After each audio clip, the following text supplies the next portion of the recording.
Hi, everyone. Thank you so much for joining us here on Celtics Media Day. I'm your host, Amanda Pflugrad, alongside Celtics analyst Marc D'Amico, and also the wonderful Amina Smith, who is the host of Celtics Pregame Live trio on NBC Sports Boston. I'm excited to be back, excited to see everyone.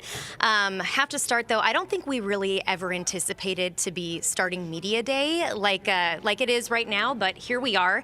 I'll start with the injuries first. Unfortunately for the Celtics, Danilo Gallinari is out with an ACL tear. You look at Rob Williams, we just recently found out that he's unfortunately going to be out 8 to 12 weeks following knee surgery. The biggest storyline and news right now, though, Ime Udoka is suspended for the entire season. Joe Missoula will be stepping in as head coach.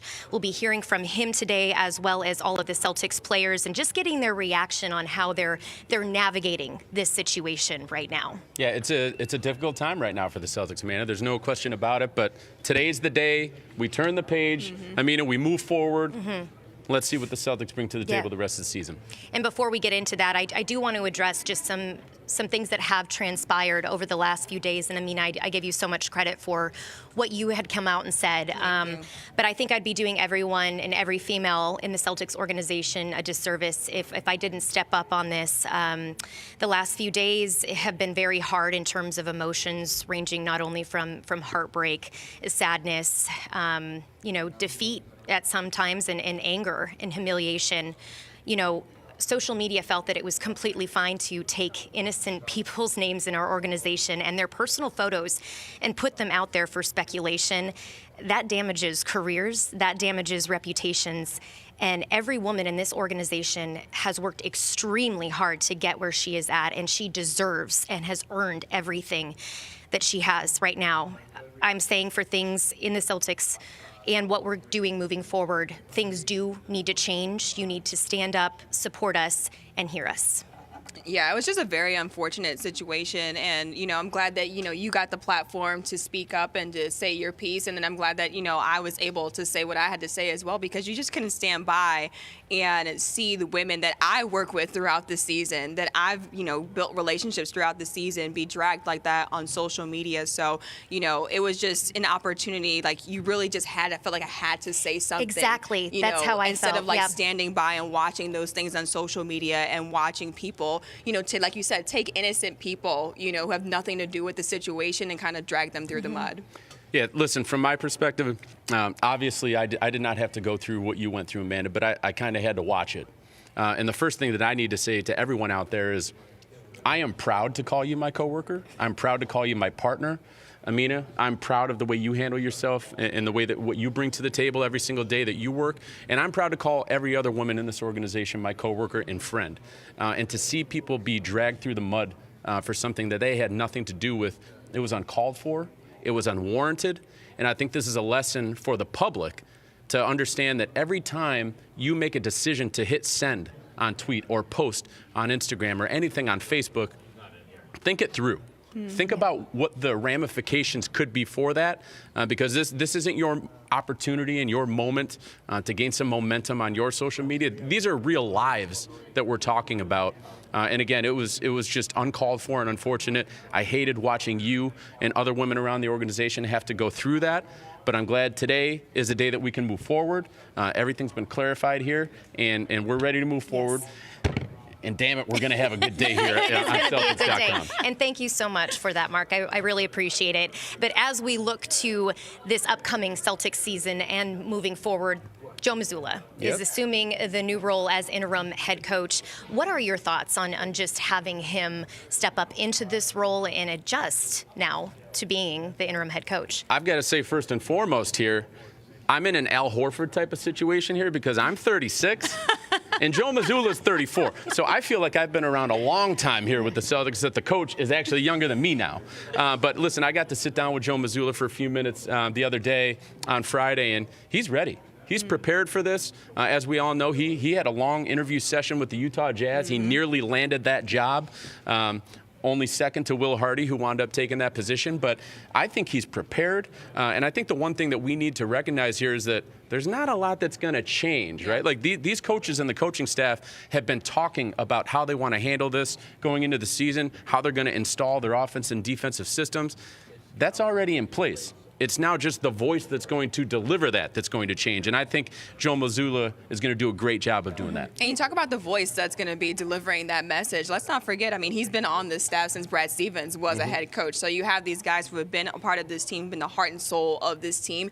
They're already used to him. And so I think that they're forgetting that, okay, this is somebody, Joe Missoula, who knows the guys that they have a relationship with, they have a rapport with. So I think he is going to be a great fit when you talk about him being an interim coach this season. The only thing I would add to that, Amanda, is the Celtics are now short 2 coaches from last year's staff, right? Like Ime Udoka is now gone for the season, and Will Hardy is now gone out in Utah. So I think there's going to be something that they need to figure out there. There's kind of some empty places that they might need to fill. Who knows if that winds up happening or not, but I can say this, too. The rest of the staff, Damon Stoudemire, Ben Sullivan, there are a lot of capable coaches that would have been fine them being named interim head coach. So the Celtics are in great shape, but they might need to fill a spot or 2 here on that staff moving forward so that they're prepped and ready and have the manpower they need for the rest of the season. But to follow up on what Amina had said, too, just the familiarity with him, Jason Tatum's very high on him, too, saying, I love Joe, and he's also seen just the development that he's had as a coach throughout the years and just how he's been able to work with the players, command a room, and also that leadership as well. No question. All right, well, I think we are going to bring on Brian Scalabrini. Oh, baby, the white mamba. So, Amina, thank you so much. Thank you. Thank I you, Amina. Appreciate it.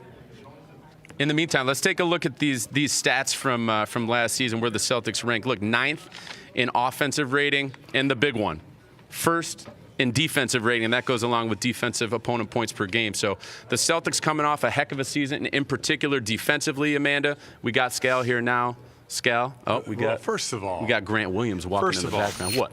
Did I overhear you compare yourself to Al Horford? Like, for real? Age-wise, yes. Oh, man. Yes. And maybe you didn't call him on it? What about the way that I take care of my body? I was just letting him go with it. Right? Are we not on the same page here? Do I not look like Al? You know what? We can check it out. Like, I'm sure Al would do a shirtless picture and you right next to each other. Are you sure you want to do that? Listen, we don't want to blind all of the people out there. No, listen, I'm that veteran who's been around for a while, and I'm just like checked out. I love it. I'm not in game shape right now, so I'm just showing I just know that there's a lot of dudes like that've been around the NBA for a long time that you can compare yourself to. Al Horford. Not it. I don't think either one of them, man. But anyways, go ahead. Go ahead. You know, that's what I had to do. Well, Scal, thank you so much for joining us. A little bit different than we expected going into media today with everything that has been going on. Just for you, what would you say the key is? Joe Missoula coming in as the new interim head coach, just handling all of this situation and navigating it as they look to turn the page and start the season. As you know, like the NBA is full of drama, right? It happens all the time. We got say it's trade. The league that never sleeps. Yeah, exactly. And I'm on the radio show every day talking about it, right? So you have trades. You have, like coaches get fired. There's all kinds of things. So my experience with being an NBA player is, you know about it, but you got to move on from there. And I think Joe Missoula, first of all, let's just say it's a great opportunity for Joe Missoula, right? Like from where he was at to where he's at right now. And normally, you don't get an opportunity to coach a championship-level team right off the bat. And, usually you would not get a job as an inexperienced head coach to coach a team like this. But he's been around. He's seen what happened last year, the slow start. He's seen how to hold guys accountable. He's an impressive individual, looks players in the eyes when he talks to them. So it's going to be a challenge for him. But I think the biggest advice you can give him is just be yourself. And that's what players respect. When you come in and you act a way that is authentic to you, then I think it's really easy to jump on board with that. That's the word right there, authenticity, right? Like you are not going to get buy-in from the locker room if you're not authentic from day one. And listen, just from my interactions with Joe Missoula for the last few years, like that man is authentic. Yeah. Like he brings it in every conversation that I've had with him. You spoke about kind of seeing this from the player's side, but you also have a little bit of insight on the coach's side, right? Yeah. You were a coach. So what can you say about maybe what is going on with the coaching staff right now about how they will have to adjust here on the fly with a new interim head coach for this season compared to if things kind of just went normally going into the season? There'll be adjustments like how, the thing is, Joe has coached under Brad and he's coached under Ime. So he has to sort of figure out what his style is. How is he going to go? And I'm sure this is just me guessing. I'm sure that he'll Yeah, the way it worked last year, the way that they did scouting reports, okay, so your team is how we're going to do it. You do the defense, you do the offense. However all that goes along, it's still business as usual as far as doing your job. He has to decide, do I want to do 82 walkthroughs or do I want to pass it on to some of my assistant coaches who are really good, by the way. So he has to kind of figure out how all that works. He might emulate some stuff that Ime does. He might emulate stuff that Brad does. He might emulate stuff that his high school coach did, right? It's like he's at this point when you're an assistant coach in the NBA, you always have in the back of your mind, if I were to get an opportunity, and you never know, like he interviewed for the Utah Jazz job, if I were to get an opportunity, how would I run my team, my organization? And probably a lot of times he said, I would do it like I ran the like we ran the Celtics last year. So I'm sure like those are the things I'm not worried about. What I'm worried about more than anything, look at like Joe Missoula is an impressive individual, and I said this before Brad Stevens said it. Like I know Joe. I talked to Joe. Joe is an impressive guy. He knows the game. Players respect him. But it is tough to take that, whatever, from the back of the bench to the front of the bench, from the front of the bench to that head coaching position. He's skipping that middle step too, by the way. For sure. But you have to understand the difference between this and a lot of jobs, you got 82 of those bad boys, right? So if this is not working out for you early on, you just make adjustments. And ultimately, if you believe in people and you believe in people making the right decisions and people that can adjust on the fly, then by game 82 heading into the playoffs, I'm sure Joe will be all right. And Brad Stevens had just said to high praise, commending him for that he's able to walk into a room and just get the guys, that leadership. What have you seen in terms of his leadership too, Scal? Yeah, everybody in the world meets people that you're like, wow, what an impressive young kid. I meet a kid that's 15 years old. Wow, what an impressive kid. I meet a grown man, grown woman. Hey, talk to them. Wow, look how impressive they are when they look you in the eyes when they have conversations. Joe Missoula is that guy. Like, he's an impressive young man, but along the way, you're getting put into a role that's very difficult, right? That's not easy for the most experienced coach in the world. Would have a very tough time replacing Ime Udoka on a team that's supposed to win an NBA championship. So hopefully, out of all the things that we talked about, being impressive, commanding a room, the leadership, being able to hold the players' attention, and really getting the most out of Jason and Jalen, your two best players. That's what this always comes down to, is the best players delivering. If they can get those guys to improve 5%, 10%, then he's done his job as a coach. And listen, that turbulence is not the only bump of turbulence the Celtics are going through right now. Rob Williams is also out 8 to 12 weeks. How do you think the team is going to handle that time when he's out, and what are they going to look like out on the court? Yeah, I'm one of those guys that if it's not Tatum or Brown, I don't really worry about like injuries that happen in the regular season. Like, my whole concern, like, I think if you're a good coach, and if you're a good team, and if you're a good player, right? Like, let's just use Grant Williams, right? Like, he can replace Rob Williams in the regular season. To me, what it becomes difficult is it's all hands on deck the deeper you go into the playoffs. So I don't welcome anybody to get hurt, but I welcome the challenge of the players. Like, this could be a really great growth opportunity for a lot of people to get more minutes along the way, for Coach Joe Missoula to figure out, like, I just can't play Al Horford 35 minutes a game just because Rob Williams is out. I got to do a better job as a coach to figure out how am I going to get the most out of my 8th man, 9th man, 10th man, 11th man, 12th man to navigate the regular season. That's all part of it. But as long as it's not your best two players who are just special at what they do, you can navigate a regular season with guys out. How much small ball are we going to see out of these guys this season? I mean, I don't know. The league is changing a lot. Like, I know it takes a while for people to catch up to this. The league is big and physical. What we're starting to see is when you say small ball, right? Like, Al Horford guards Joel Embiid, but he also can bring the ball up the floor.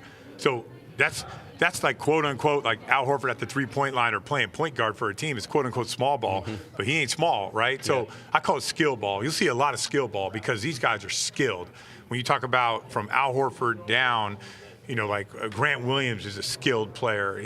And a lot of that is decking the ball and making quick decisions. Like, all that to me is skill ball. And I think we'll see a lot of skill ball from the Celtics because, Jason Tatum's 6'10". He can play the 2 guard. They're not small anymore, but they're highly skilled. There's a lot of skill in that rotation. To follow up on the bench, Scal, you look at a guy like Malcolm Brogdon that's been brought in this season, and he's willingly said, I want to be the sixth man. I want to add to this team. I don't want to take away anything. These guys already have that rhythm and have developed that. What are your impressions of him coming in and also being a leader as well? Yeah, like Malcolm Brogdon is elite, right, at what he does. Like, he defends at a high level. He's not afraid of the moment. But we'd be remiss not to talk about the injury history. Mm-hmm. So, like, when I look at Malcolm Brogdon, that's not, wow, look at what he's done. Look at how he's going to fit in with the team. I know those things are going to happen. Like, he's a really savvy player. He's a smart player. He's a confident player. The question is, like, how is the sports science going to keep him up to date? Is he going to have days where he takes load management days? How is he going to navigate his season? Because, and that was the whole thing going in. It's like unfortunate what happened to Gallinari, but going into this, the Celtics did a great job of signing guys that are what I would consider guys that can help out. Like Brad Stevens last year with the trade for Derek White. Man, what a great trade for a guy that can come in, quick decision maker, could make a shot, could defend at a high clip, right? Well, a lot of people don't think Gallinari can defend, but he could. And what he did is he added 2 guys, I think, that do that. The question is, can they stay healthy? And if they stay healthy, then we're like the Celtics. In my opinion, we're better than the Clippers. We're better than the Bucks. If we're heading into a playoff series against any team in somehow, some way, we're going to be healthy going into that. I have a hard time imagining a healthy Celtic roster losing, right? And even without Gallinari. Well, I'm assuming, and this is my mind, and I'm not like a doctor or any of that. I'm assuming that he's going to come back. Because I think that he's going to be able to, in my opinion, I don't know anything, but I think that at his age, he's got a shot. I do, because when you think about what's at stake here, right? This is an unbelievable championship opportunity. He's going to want to be a part of that. All right, Scal. Well, we're going to take a quick break here. Yeah. No, you're not done. You're not done. So Listen, tonight at 7 p.m., be sure to tune in to a special Media Day edition of Celtics Post Up on NBC Sports Boston. You'll see the very best reaction from Celtics Media Day, plus Amina Smith, Brian Scalabrini, Eddie House, and Chris Forsberg will look ahead to the upcoming season. It's all presented by Eastern Propane and Oil. They're in your neighborhood. And now, the man, the man myth, of the hour, the legend, Grant Williams, What's up, Marc? is sitting down at the table with us. How are you, man? It's good to see you. How about yourselves? Long time no see. It's been too long. Let's just say it's been an off season. We're back. I We're know. back. Feels good. Feels good to be back. Listen, what was the offseason consisting of for you? I know you went over to Egypt. You were in Cairo with Basketball Without Borders. Tell us everything about the summer. Fill us in. Fortunately, it was a great summer. Got to do a lot of great things with a lot of great people. I was fortunate to be able to go to Europe. My brothers actually went with Joe prior to the promotion, so it's cool to be able to spend time. And Malcolm was in Cairo. Got to spend time with him and get a better relationship with him. So just excited for the upcoming year. We have a bunch of great guys, as always, with this organization. So it's going to be fun. I got to improve in my basketball game on the court. We worked out in Europe, worked out in Egypt, worked out back home, came to the C's facility, worked out. So just trying to improve to help this team get to our goal this season. We got to hit you right here off the top. What's your reaction with Joe being promoted to interim head coach for this season? What's he bring to the table for you guys? Yeah, he brings a level of intensity. There's no one better for the role, especially with all that he provides. He's always been there as a sounding board, as an assistant, but he also is a guy that challenges you, from my perspective at least, especially. From the day I walked in, he held me to the highest standard. He's been a guy that will get the most out of you no matter what. He's going to be intense in everything that he does, whether that's winning a regular season game, whether that's winning a playoff game, whether that's winning a board game, card game. He's the same way. So Catan? He does not play Catan. At least I don't think he does. We haven't played. We play card games. Let's just say he's just as competitive there as he is on the court. I'm sure. Let's just say when you go against him in practice, that West Virginia comes out of him, Bobby Huggins. So I love Joe. I'm excited for what he has in store for us, and I'm excited for him to lead us. You're a vocal guy, Grant, on this team. Going into this season, heading into training camp, have you talked to the guys at all about just what the approach is as you look forward to this new season and having Joe now the head coach? Absolutely. Just focusing on our goal. That's the number one thing, focusing on a championship. Everything else, let it happen. You know, we have no control over anything people say, anything people do. So for us, just focus on the priority and just come in willing to compete, ready to compete from the day of, because I know Joe makes a very, very hard stance on, remember what it was like last season. You know, it's easy to say during the summer after June, like, oh, we'll be back next season, we'll be back. But how do you approach that every single day? How do you approach whether it's being on time, whether it's coming in and with the same intensity, whether it's being vocal and loud enough to everyone can hear you? So for us, it's just a matter of having that intensity and making sure that we are all prepared, because I think we have a lot of great vets, we have a lot of great young guys that all can contribute. So I think it's just a matter of pushing each other and iron sharpens iron. You look back at last season and that finals run. What did you learn about yourself and also this Celtics team? Absolutely. I learned what exactly we all are capable of as individuals, as a group. My main focus is the priority of the team, making sure everyone has the same goal in mind, but also are willing to do the things that are necessary. Being a leader out there, both vocally, but just from my work and day-to-day approach, and being willing enough to listen as well. That's the biggest growth aspect as well for me, is just being able to hear exactly what needs to be done, even more so, and then without just asking. Seeing things that I noticed that necessarily people may not necessarily spoken or said. And that's probably my biggest priority this season, is making sure as a team we have success, because individually that stuff happens. You never are concerned with individuals. For me, it's always been about the Celtics and what we accomplish. You said willing to do whatever's necessary. Are you ready to play 40 minutes at center every night? Hey, we have guys Till Rob gets back? Listen, we have guys that are capable of stepping up, you know. So as much as Joe needs me, I'll be there. Whether that's 40 minutes, whether that's 30 minutes, whether that's 20 minutes, whatever he asks of me, I'll be able to do, ready, willing to do. But we have a lot of talent on our team. The guys, Luke, Fee, Sam Hauser, just to credit some names, and then the guys who maybe we could potentially add after that, they're all capable and they're willing to step into that role, and I think it's going to be a great opportunity for them to show what they have in store, because not many Celtics fans have been able to see because of our team and how it's built. But I know they're just as competitive and just as willing and ready to go as we all are. Let's talk about this opportunity for you, though. I mean, this is a great opportunity here at the start of the season. You got 8 to 12 weeks before Rob Williams comes back. Obviously, a lot of those minutes are going to fall on your shoulders. You're going to be able to play some minutes at center. I'm sure play some minutes at power forward and the wing a little bit as well. But how do you view this opportunity for you to kind of make a statement here early in the season that you're ready to bring the goods? Absolutely. It's something that I've been preparing for the past 3 years. That work that I've been putting in, the growth that I've shown year over year. For me, it's just another opportunity. I've had opportunity my rookie year to play in the playoffs, and I impacted that. Had opportunity next year, let's just say, you could say it was up and down, I guess, but the following year I came back even harder. So this season, now it's just about taking even more of a leap, because I took a leap last season, but now it's about adding all the things that people necessarily didn't say I could do the year before. So being that same gritty, tough-nosed defender, being the same shooter, if not better, and then being able to be more involved in actions, whether that's screening, whether that's slipping and shooting, whether that's just being more of a presence on the glass. Those are all things that are my priorities, and make sure to take full advantage, because without Rob, there's definitely going to be a little bit of a difference, because without his athleticism, without his shot blocking, so making up for that, that's what my job is. Amanda, he's talking about his improvements. Let's bring up the shot chart. Max, if we can put this up here, we're talking about three-point shooting here. 25% during your rookie season, 37% during your second season, all the way up to 41% last year. But in particular, from the corners. I mean, the right corner, you shot 50% from the right corner last season. What is it about the corners that allows you to lock in so much, and how do you translate that up to the wing? It's a different shot. How do you translate that up to the wing this season? I mean, obviously you're not going to shoot 50% from three-point. Maybe you do. Probably not going to happen, but how do you translate that up to the wing? So, yes, it's just a matter of being prepared for every shot. I think the corners you can get away with not being prepared because of the shorter distance. For a guy like me that doesn't need necessarily the most time and everything to get a shot, you can just kind of arm it, versus you have to use your legs a little bit differently from the wing and the top. So that preparedness and also being willing to shoot them more. For me, I think I was a little bit hesitant more a little bit last year above the break, and less involved because a lot of times I'd be positioned in the corner, so that's why I was my probably best shot, had more opportunity, more volume. So it's just a matter of getting that volume the same and also being prepared on every shot because I know I'm a good shooter. I know that throughout the season I think I was at 47 and I had that slump which got me to 41, so it makes me even more upset the fact that I went down that much. So it's a matter of getting that number to keep going up and continuing to improve because I don't settle for less.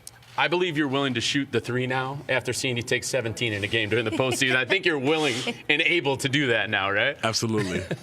How have things changed for you, too, just mentally heading into this season? You talked about what you've been able to do physically, how you're working on your game, but just having even more of an aggressive mindset, too. Yeah, so for me, it's always been, I had to break the mindset of what as an individual because that's never how I've been. So now that aggressive mindset of being willing to take those shots, being willing to be more aggressive on the offensive end in the basketball, that's all has shown because of the growth that I've shown within the league. And I'm super excited because I know confidence-wise probably highest than I've ever been. And it's a matter of keeping that same confidence throughout the entire season, not letting that waver because there's going to be ups and downs anyone goes through, but making sure that you understand that doesn't dictate who you are. And that's something that's really vital and important for me, especially throughout this regular season and continuing to playoffs because I know this team's willing and ready to go. I know I am too. How do you keep that confidence level? I know it's really difficult sometimes to not get down, but what are you doing to try to prepare yourself for that if it does happen? Absolutely. Mental training. Shout out to my guy Russ and a couple others. That and also just understanding that work you put in on the court that isn't seen. How much that is vital because my whole thing has always been trying to be humble, kind of be humility is probably the biggest key. And that's as well because when you get overconfident, that's when things go wrong. So understanding where you came from and understanding what it took to get there, that's probably how I will stay confident throughout the entire season and how I'll continue to push through. I'd be remiss not to ask you this question. You're going into your first season where you're in contract negotiations in the NBA, right? Like that has obviously started up. You've got an opportunity at an extension before the season starts, but what is the way that you're kind of looking at this opportunity of either signing an extension before the season starts or winding up playing in a contract year for the first time in your career? What is the mindset as you approach those two potential options that might come? Yeah, my agents are in communications with the team. Let them focus on that because at the end of the day, my priority is winning. And I want to be here. I love Boston.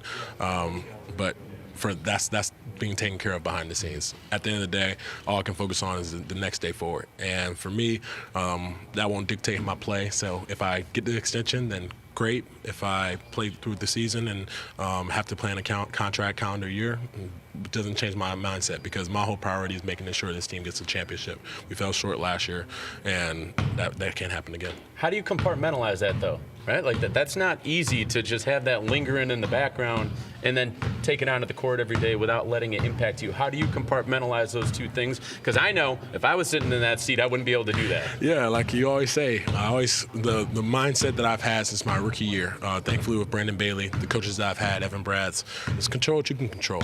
Whether you play, like back then it was whether or not I was playing or not. Then it was whether or not you get a shot or not, whether you'll be guarding the best player and everything else. So like for that, like that's the same mindset. Control what you can because I can't do anything the day of that'll change what the summer will hold. So how I just approach it every single day with the same mindset, the same attitude, same consistency, the same leadership quality because if I waver, then it allows the teams to waver. And that's something that I'll never do. You said you were focused on winning, too. How much more motivated do you feel after getting a taste of the finals and just what this team was able to accomplish? I'm on the edge of my seat right now, honestly. You're ready to go. I'm ready to play. Literally, the back I was about edge. to say, I'm literally on the edge of my seat, ready, willing to go because we know what it takes. Like, we have no excuse to say, like, we haven't made it there, or, like, we're young, like, all that's gone. Now people expect something You've from been us, there, right? yeah, We've been there. yeah. Now people are like, oh, they're the ones that take off the porch. Well, guess what? We got to hold our standard. We got to hold that to the highest degree. And we have to take it even higher because with the intensity that we had last season, the competitiveness, the grit, there's more to be done. And at the end of the day, like, if you're not really ready to play, Charlotte, I think we play Charlotte our first game October 2nd. Yep. If you're not willing to play our preseason game, then you can't be on this team because I'm ready to go get going. They were telling me play tomorrow. October 2nd, I'm ready for that. Just even though it was a preseason game, same thing. I'm ready for October 18th when we play Philly. Like it's start tomorrow. Awesome. Well, I feel like I need you to motivate me in my daily life. Listen, I just got chills when you said there's more work to be done. I'm like, let's go. We could talk to you all day, Grant, but thank you so much for your time. We have Joe Missoula coming on here in a minute, but just appreciate you stopping by. Grant, appreciate it, man. Appreciate it. Good luck this season. We'll see you around. See you, man. Everyone's got a shift, right? Or no? Yes.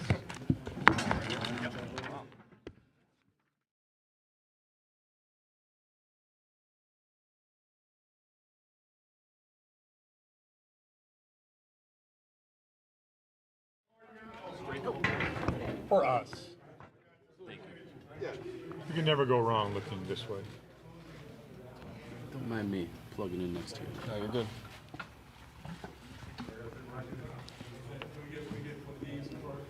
Awesome. So we have Joe Missoula joining us. He joined the Celtics coaching staff in 2019. He's the youngest Celtics head coach, 34 years old to start since Bill Russell, 32 in 1966 and 67. You were assistant coach for the Celtics G League affiliate in 2016. We're really excited to have you here with us. Welcome. I know it's been a transition for you coming into this new role. How are you approaching today as media day and also training camp? Yeah, I mean, thanks for having me. And just really approaching it as we start practice tomorrow. And, how can I gather our team and shed perspective on, where we're at and where we're trying to get to. And, I think that's important. What was, sorry. No, go ahead, What was the message that you had for the guys? I think, first, the message for anybody was, whatever space and time you need to feel what you're feeling is important. And, that's important. And we can't rush that process. At the same time, we have practice tomorrow. And, we're coming off a very successful year. And where are we at and where are we trying to get to, I think, are the two things that we have to shed perspective on. Joe, one thing that I said at the top of the show is that some of the fans out there might not recognize or think about the fact that you guys as a coaching staff have been meeting for weeks and months and putting a plan in place that you're going to hit the ground running tomorrow. But how much of that plan do you tweak now that you are the one that's calling the shots and you are the one that's running the program on a day-to-day basis compared to maybe what you guys were talking about leading up to last week? Yeah. I think it's more about just what the team needs. Mm-hmm. Like you said, we have been meeting for a long time. We have a formula in place. We have an identity in place. And any team that achieved what we achieved last year and came up short is going to have things that they can work on. And so I think it's coming together with both the staff and the players and being on the same page about, okay, where do we need to get better to get to where we want to go? What are those things for this group? I mean, I think we still have to decide that. We have a new roster. We have a couple new players. We obviously have a couple injuries that we need to, fill in for. And so I think that's just we're going to see as training camp progresses. But I think the one thing that's important is our defensive identity is key. This is a two-part question. This summer you interviewed with the Jazz, right? Yes. And to get prepared for all that, did you start to picture yourself as a head coach in the NBA? I mean, I think in order to get to where you want to go, you have to have a vision. You have to have a plan. And so, you can't control the timing of anything, but what you can control is your preparation.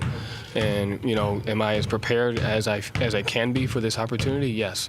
Will there be situations that I'm not prepared for? Yes. And that's where I think you rely on your staff. That's where I think you rely on your players because they're more experienced at what they do than I am at what I do. And so that's where the collaboration comes in. So you don't at all looking at the situation. So first year head coach, young but veteran team, NBA Finals last year. The expectations here in Boston, as we were just talking, like you understand how it is here. The expectations are to win a championship. I know you have practice tomorrow. Are you looking at I just got practice tomorrow, or are you taking in all those other things? I'm just looking at it as we have practice tomorrow. Yeah. What is the practice plan going to be? What are we going to focus on? Where is our team? What's our identity? And you just have to put your head down and focus on that. I can't control what happens after that. Mm-hmm. What I can control is are we putting our players in the best possible situation on both ends of the floor to be successful? And how much can I rely on them and stay out of the way? Brad Stevens had high praise for you, just saying you have a strong ability to command a room and your leadership is so strong. Give us an insight. How do you lead as a coach? It's relying on the people around me. Like I said, like everybody's so focused on certain things. We have to go to the things that are factual from a basketball standpoint. We have a great team. We were playing great basketball for the majority of the season. We got to one of the highest pinnacles that you can in any sport, and we came up short. And so, going through that diagnosis and answering those questions is the most important thing. And then doing it together.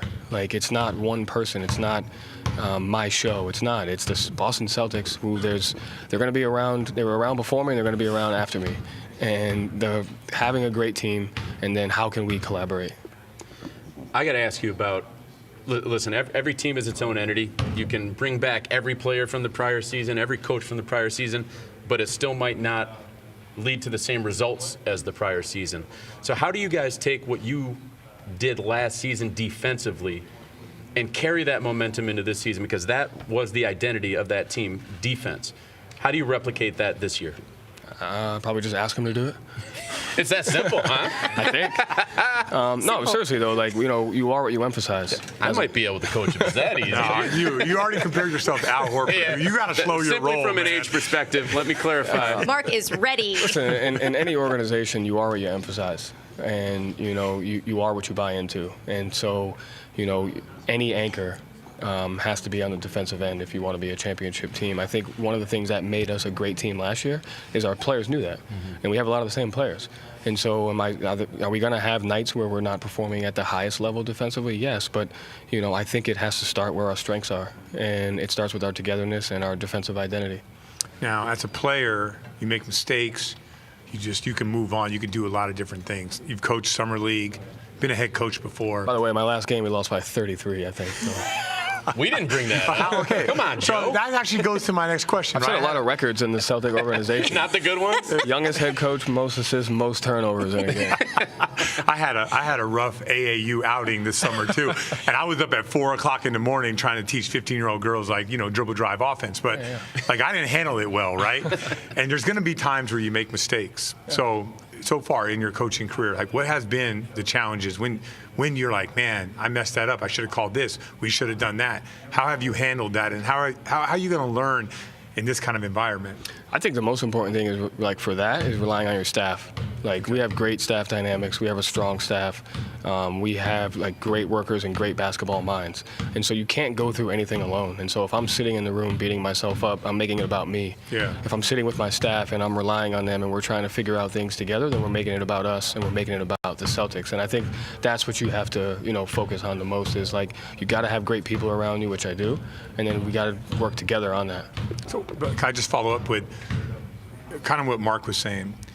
What do you see as the biggest challenge for this group? I mean, given all the circumstances, you guys were up 2-1 in the NBA Finals. Everyone's thinking you're going to beat the Golden State Warriors. How do you get better? And then, what are some of the things that you can build off of from last season? I think playing in the NBA for so long, I think you have to start on day one of what's important to your team, and you also know playing problems are going to arise during a season that you don't even prepare for. Mm-hmm. And so the most that you can focus on your foundation as far as, are you getting your players better? Where's your defensive identity? And then how fluid is your offense? And then, use the players' strengths, which we have a lot of those, to handle the situations that are going to come up that you're not ready for, I think is the key, right? Because you can't prepare for every situation. All you can prepare for is how strong your foundation is for when those problems come. One of those problems right now is Rob Williams is out for the first 8 to 12 weeks of the season. How do you plan on navigating that, not only from a rotational standpoint, but is there anything defensively you need to change schematically without that all-defensive second-team player protecting the rim? Yeah, I think it's more of just using it as an opportunity that we have a chance to plug somebody else in that can give us more depth when we get to the point where he is healthy. Mm-hmm. And so communicating to the players hey, instead of one thing being asked of you, we want you to grow. We want you to get better at this situation. And I think a key, by the end of the season is how much depth do you have? Can you go to different options? Can your team look different in certain late game situations? So really just focusing on where can we, in this opportunity, we know we don't have them, where can we grow? Where can we ask others to step up? Well, we know you're going to step up. No, I got hold on. We got one more. So now that you're the head guy, what's up with the pickup? Are Are you on pickup still, or now you got to answer questions to the media? Now You you're gotta kind deal of with a us big every shot. day. Because I remember when Brad Stevens became a head coach, like when he didn't like to play as much pickup. I'm asking you, are you going to be still running the pickup games? I mean, pickup's probably going to be my stress release. So if whoever I need to get out there that I'm mad at, we're playing. I'll tell you one guy you can get out there right here. You don't want to play against Al Horford. You can beat up on him all day You don't want to play long. against Al Horford. Come on, Scal. Yeah, that's his inside joke. Like him comparing himself to Al Horford was From absolutely an ridiculous. age perspective. And come I on. guess, we're talking about the photos too, which I don't think the anyone photos wants wouldn't to look see. good. If we went shirtless, it's not going to end well. Okay? It's not going to end well. Well, Joe, thank you so much for your time. We really appreciate it. Looking forward to seeing you tomorrow for the start of training camp. Thank you. I appreciate it. Congratulations. Appreciate it. Well, the Celtics' first preseason game is this Sunday against the Charlotte Hornets. Check out all the action on NBC Sports Boston. Coverage begins at 12:30 p.m. Celtics preseason coverage is presented by Route 24 Auto Group.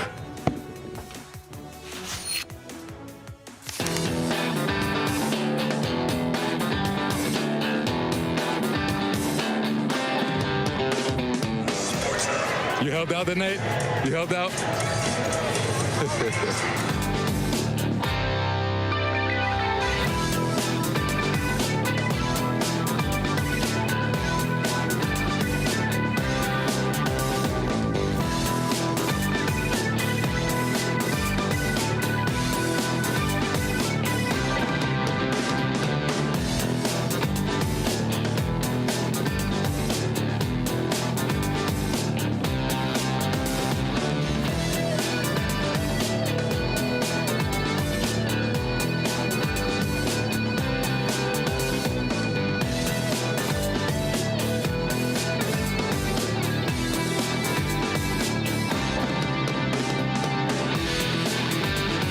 And did you feel Deuce hit your shorts on when you were inbounding the ball? I actually did. Me and Deuce got a love-hate relationship. Did it like surprise you? No, it actually didn't. I was actually expecting it. Deuce is always trying to attack me anytime I come around him.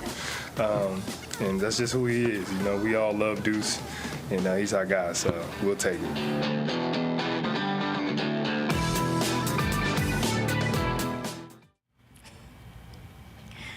Well, that was the best of Little Deuce. We have a Big Deuce joining us, Jason Tatum. Thanks so much for your time. It's great to see you again. It's been a minute. Thank you guys for having me. How was the off season for you starting out? It was good. It's a lot shorter than previous years, but got some proper rest. Went on vacations and traveled and had fun, and obviously got in the gym. So ready to get back to it. Hold on. You said shorter than previous seasons. You haven't had an off season since 2019. With COVID and you playing in the World Cup, like this is the first time you had some real time to get away from the game. Like, what was that like for you to be able to kind of recharge the batteries? It was cool, I guess, but like I've said all summer is like getting to the championship and playing till June, and then not having anything to celebrate is tough. So those few weeks after the championship, you still tired, you still exhausted, and you still kind of feel defeated, I guess, in a sense. So it took a little time to kind of get over what just happened. Yeah, you had mentioned in your interview with Taylor Rooks, you said you felt flat out miserable for those first few days. I did too, just so you know. And it just stopped. You're playing and then all of a sudden it's done. How did you work through those emotions? I know that was probably very, very hard for this team. Just getting away and being around Deuce and going on trips and being around my family, that just care about, how I'm doing and things like that. But yeah, the first couple of days, a week or so, it is tough, Think about what you could have done more, how, wish you would have done something differently, how exhausted you feel, how you kind of feel like you let guys down, and, just how hard it was to get to that point, and it's not guaranteed that you get back. So it's a lot of thoughts and emotions that, ran through my mind, those following days afterwards. What did you learn about being able to go the distance. It's the first time that you've gone that far in a season. Game 6, there's only one more possible game that you could have played in the whole season. What did you learn about what it takes to get there, number one, and number two, to potentially get over the hump next time? It's extremely tough to even get to that point. Not many people have ever gotten there. You think about sweep the Nets and go 7 with Milwaukee. That could have obviously went the other way. Go 7 with the Heat. If Jimmy Butler made that shot, we could not have been in a championship. Max Strus was still out of bounds, by the way. I still claim that. Yeah. And then, getting to that point and then accomplishing the goal. It's hard to put in words. It's tough. It's hard. And, approaching the offseason with a plan of, things that, you feel like you can do differently coming into next season so that, you're more than capable of, going all the way. You look at the starters, too, and, I mean, you guys played heavy minutes throughout the regular season, the playoffs, and just through the finals. And you said at the end, too, it was almost just you didn't have much left. How are you maybe looking towards this season in terms of maybe managing minutes more and taking maybe a few games off here and there to prepare for that playoff push? Easier said than done. Yeah. Because when they approach me about maybe taking a night off, I was going to say, I don't think that you're going to be good with that. Yeah, I never want to miss a game. But, you understand there's a science part to it of, just proper recovery and things like that. Thing I worked on really this summer is like changing my diet. The things that I eat, before and after workouts to, just kind of help me feel better and have more energy. Because I've always been relatively in shape guy, could always eat what I want. As I've gotten a little older, realizing that, the things that I eat, matter more. So really changing my diet, approaching this season. Wait till you get into your mid-30s. It's even worse, trust me. What all this time you spent with Nick saying, obviously, he's your guy. He's helping you through all the workouts. He's helping you with your diet. Why is he so important to what you accomplish on a day-to-day basis? And why do you love having him around to help you out? Yeah, Nick is extremely important to the product that you see on the court for myself. From a treatment standpoint and a weight room and a diet standpoint, just somebody that, I see every day, even in the summertime, like we eat together every day. And, just kind of seeing how my body is transformed and, somebody that I trust, right? I joke with him. I'll be like, yo, you're not the best trainer ever, but, I trust him, with everything. And I think that is, more important than anything, somebody that, is going to always be honest with me and just really wants to see me be the best I can be. Amanda, I got to bring this picture up. We're going to throw this up here, Max, if we can show of Jason working out. And it seemed some fans reacted. They didn't know what it was. Others thought maybe it was confirmation that you were a supernatural being. What is going on with your shoulder in this picture? Have you seen this? Yeah. What is going on there? I think it's just a bad angle. It's just a bad angle. I'll take that. I think so. I'll take that. But as you moved into the offseason, shoulder, neck, obviously you had to deal with some issues there throughout the postseason. How much did that affect you on a daily basis, and how much better are you feeling now? I feel great now. And I say that to say, it affected me during the playoffs, but, you play that long in the season and those physical matchups, everybody was dealing with something. So I'm a firm believer, if I put my shoes and jersey on and I go out there, then I'm playing. There's no excuses if you step out on the court. And if you're injured, then you shouldn't play. But, everybody that late in the season, it was dealing with something. So I didn't want that to be exaggerated, or something that I was kind of using as a crutch. You're not an excuse guy. We all know that. Yeah. How hard was that at times, though, to go out? Were you thinking about it at all when you were out there, more just from a pain tolerance? Yeah, there's so much contact in basketball. If somebody hits it or you fall, then I was, whether it's my wrist or my shoulder, I was feeling it, pretty often. But, you just got to fight through it. because we're trying to win a basketball game. It was, just to confirm, it was a stinger? Is that what you were dealing with? And it just took time to heal, essentially? Yeah, my shoulder, neck was like a stinger. And, if you keep re-aggravating it, the pain kept shooting down. So that's just kind of what I was dealing with there. Well, that's in the past. We're moving forward. The other thing we're moving forward with is Joe Missoula as the new interim head coach of the Boston Celtics. We've talked about it already on the show. You had very high praise for him during the NBA Finals. Why do you think that he is ready for this role this season?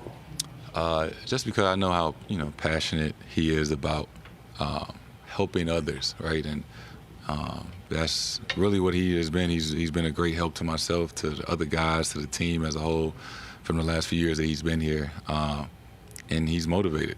And I think, with the right intentions, and if, you're motivated, then, you're going to be successful. And, we're going to have to help him, and he's going to have to help us. And, we're all in this together. And it's not like somebody new. It's just, same guy we know, just in a different kind of position. So, just kind of looking forward to just playing basketball, honestly. And getting away from this? It'll be a little better tomorrow when the balls are bouncing. No, Jason, we appreciate the time, man. Good luck this season. We're looking forward to seeing what you guys can accomplish. Thank you. Always great to see you. Thank you so much. Thank you. And listen, everyone, you can host your group outing at a Celtics game this season. Suite rentals accommodate groups of all sizes and are perfect for any occasion. Learn more at Celtics.com/suites. We'll be back right after this.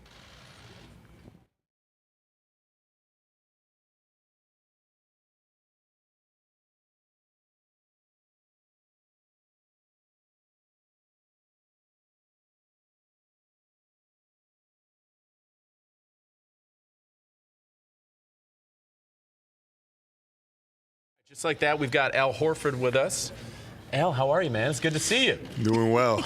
We're back. Hey, listen, Scal's giving me some flack because earlier I compared myself to you, but only in one sense. I just said we're both 36 years old, and the head coach of the Celtics is younger than us.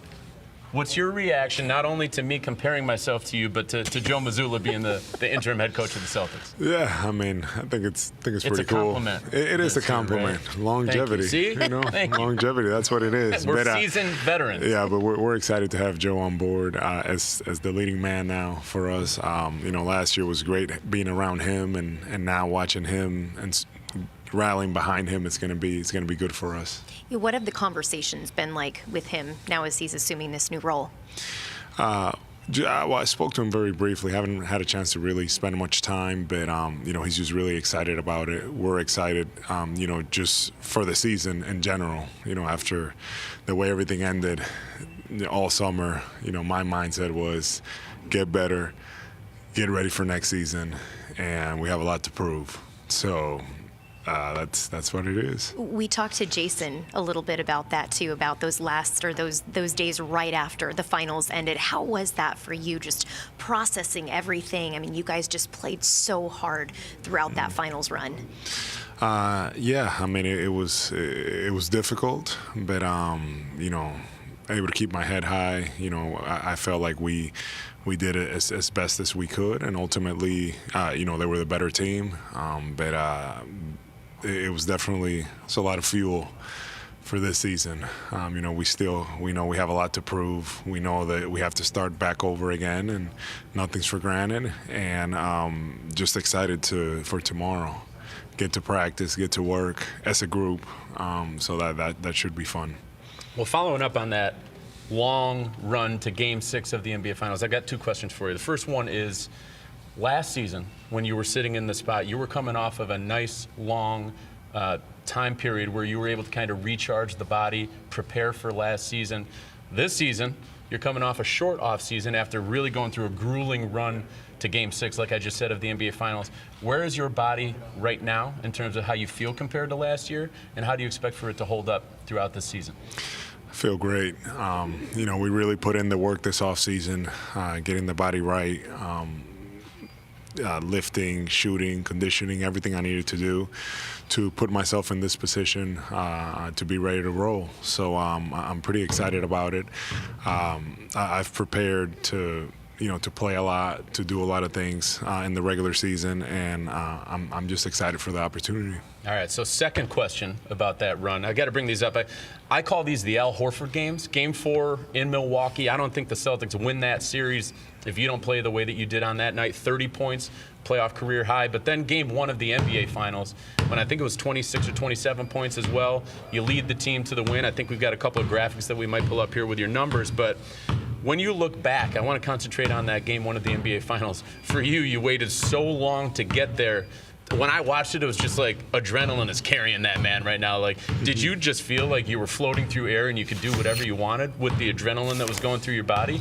It was a lot of fun. That game was fun. I felt like, we really played very free, even though it was, like you said, game 1 of the finals. Had great ball movement, and I took advantage of my opportunities, when I got them, for that game. So that game was, it was a lot of fun. But to your point, late in that fourth, yes, it felt like I was rolling. I got rolling, and I hit a few shots, and I was like, yeah, I don't think I'm missing, type thing. I've never had that feeling before. I can tell you that. So it was pretty fun, but it was liberating.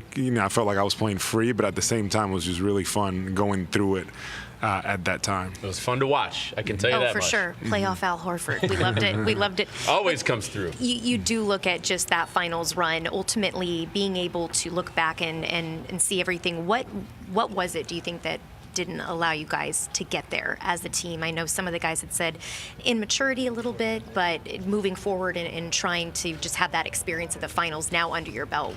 What was it that didn't allow you guys to get there? Yeah, I think you kind of said it best. I think experience, for us as a group, we went through some battles. I felt like we fought through adversity and got over different levels during the playoffs, but I felt like ultimately experience got to us a little bit, and all of us, and it was a big learning experience for us, and it's something that now I feel like we'll be better suited for future positions, and the playoffs, that's the way it is. There's always different things going on, and for us to get to the finals, to get past that Eastern Conference Finals point, that was a big step, and now we want to, I feel like we know what it takes now. Yeah, you told me last year it was unfinished business, and it's unfinished business. It still is. This year, right? It still is. Yeah. Last year during that run, I want to talk about your three-point shooting for a moment here. 48% from three-point range throughout the postseason. An incredible number, 48%. You were a little bit under 34% during the regular season. What was it that clicked during that run to the NBA Finals that had you making shots at such a high rate? Yeah, I think it's just kind of the moment. I feel like I really seized those opportunities, especially in the playoffs, and understanding what was in front of us. It's something about the playoffs, the level of them, the level of focus, how much it means. It just fuels me, and I really enjoy being in those positions, and helping our team try to get to those to those points, those levels that we want to accomplish, and so for me it was just a lot of fun. It was all year long. We really worked on just being consistent and ups and downs shooting wise. I didn't let that discourage me. I just continued to work as the season went on, and I feel like once we got to the playoffs, the last few regular season games, I felt like I got into a really nice rhythm, and I was able to carry that throughout as well. Is that all we got? Are we out of time with Al? No, we're not. I got one more question for you. This is your second go-around with Jalen and Jason and Marcus and all these guys. They are different men. They are different players than they were the first time when you were here. When you look back at last season and moving into this season, what is the difference for you playing alongside them now as compared to that first time around? Well, it's just, like you said, they've done so much growing. They're kind of really leading us as a team, and we're doing a lot of different things, and we're continuing to, last season, for example, we had to kind of learn how to win with the group that we have. Again, even though we've played with each other before. So now we're at a point that we need to take that next step, continue to grow, continue to be consistent as a group, and they're going to keep leading us again. And I'll be there, and we'll be following, and we'll be setting the tone on the defensive end and having fun on offense, getting out in transition, and doing what we do. What is that next step of growth for the team? I mean, just not only to get you to over that hump, but just in general on a day-to-day basis, like what is that next step for you guys? Yeah, I think just in general, I felt like we figured it out the second half of last season, but now the challenge for us is we have to start over. We have to start over again. We have to get things together, and we have to get it going. So our challenge is to get to work and start building in the right way from the beginning. All starts out Looking tomorrow, forward to Amanda. seeing it, Al. Thank you so much for your time. Always Appreciate great it, to Al. see you. Thank you. Appreciate you guys. All right. Good luck. Awesome. Thank you. Don't miss a second of the action this season. Visit Celtics.com/TIX to lock in verified tickets to all Celtics home games.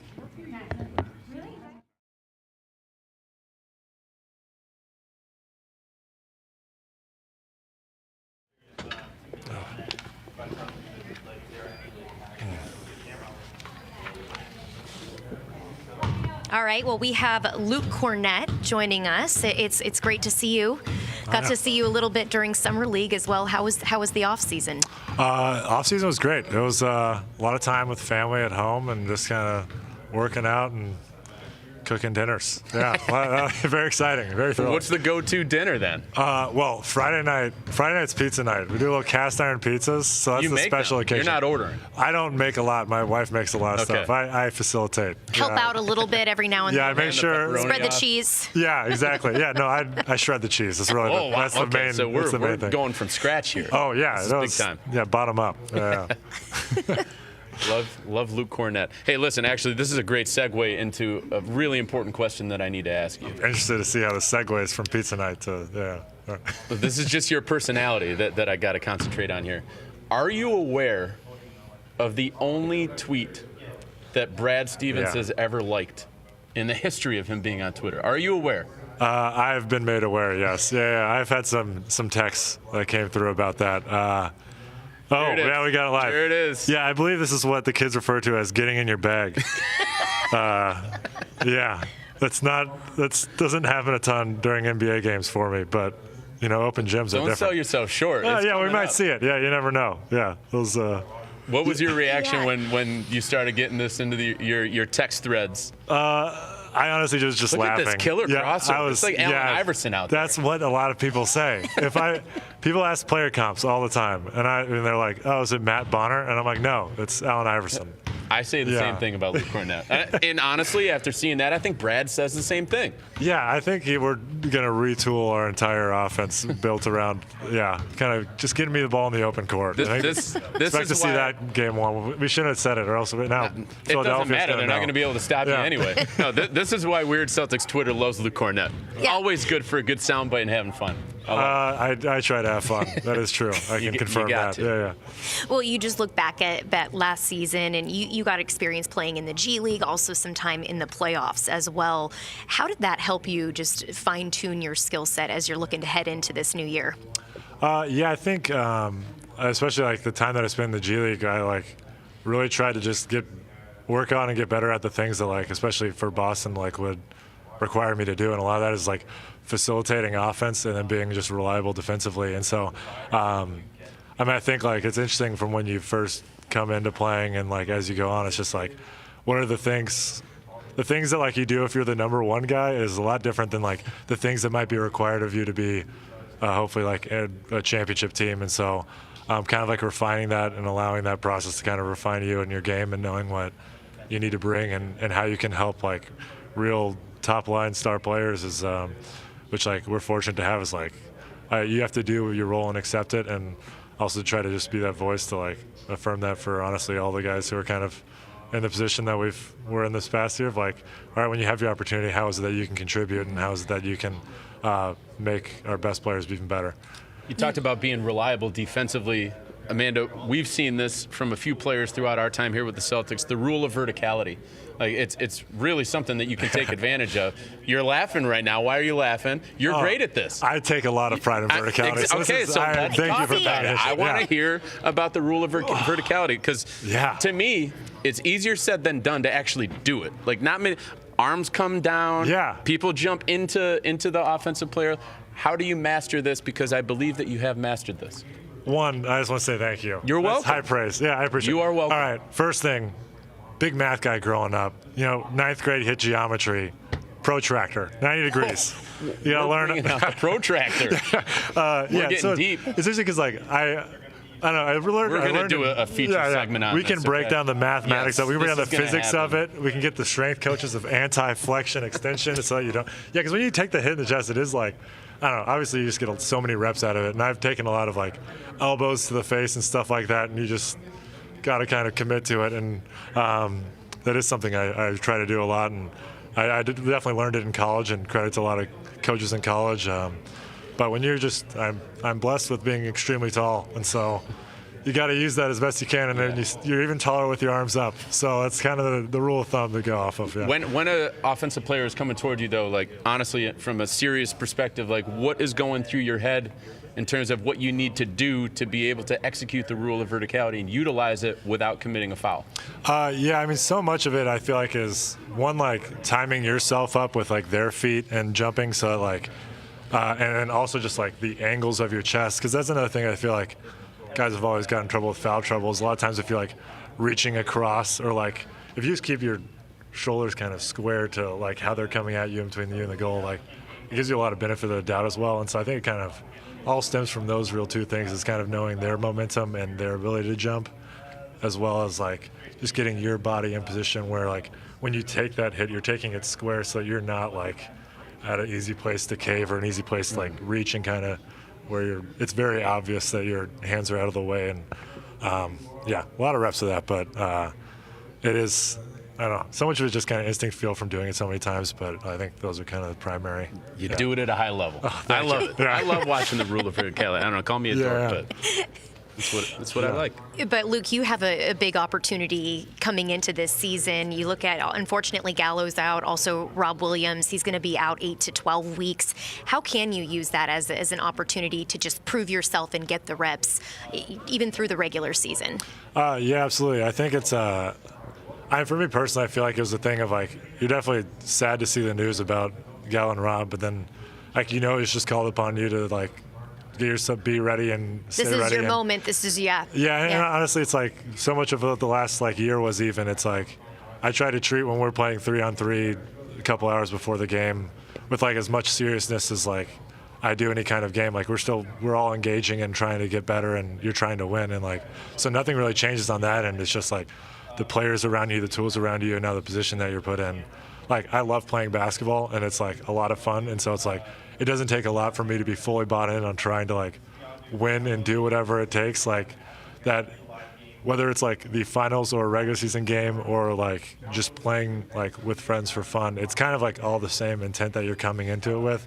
It's just like, all right, now we have to fine tune of like, for us to win best, what is it calling for me to do here? And you're just playing that game, which like, yeah, it's like my favorite thing to do. So I'm excited for it, and I definitely hope I can help our team be the best that we can.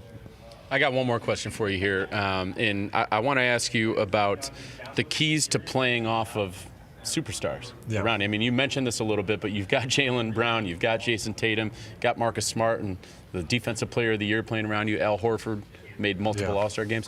For you, like, how do you capitalize off of playing with those guys? Like, what are the keys when you're out on the court to finding those spots to be in position to succeed from your position?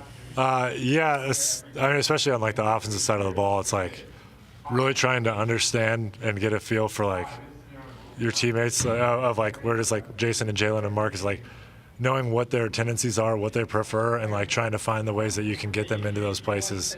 And honestly, the only like it's gonna help you personally, like even more so too. So like it really is just all part of that game of like, all right, well, given what their skills are, their abilities, how they see the game, and trying to like honestly empathize and like understand how it is that like your teammates see it, I think like kind of puts you in the position where like you just start growing more comfortable together. You start like understanding how they're going to see it, so then you can start understanding what it is that you need to do. And I was fortunate, honestly, with like, I feel like when I played in Chicago, like Zach LaVine was like the first guy who like really just has these like overwhelming abilities that like, all right, how can I, like that definitely prepared me for being here, and I'm definitely grateful for that, and honestly throughout my whole basketball career. But you realize how talented these guys are, and how our best chance is to like maximize these. And once again, like the desire to win kind of just filters all those things towards this, and you'll learn it if that's what your goal is and if your ability to be aware to it.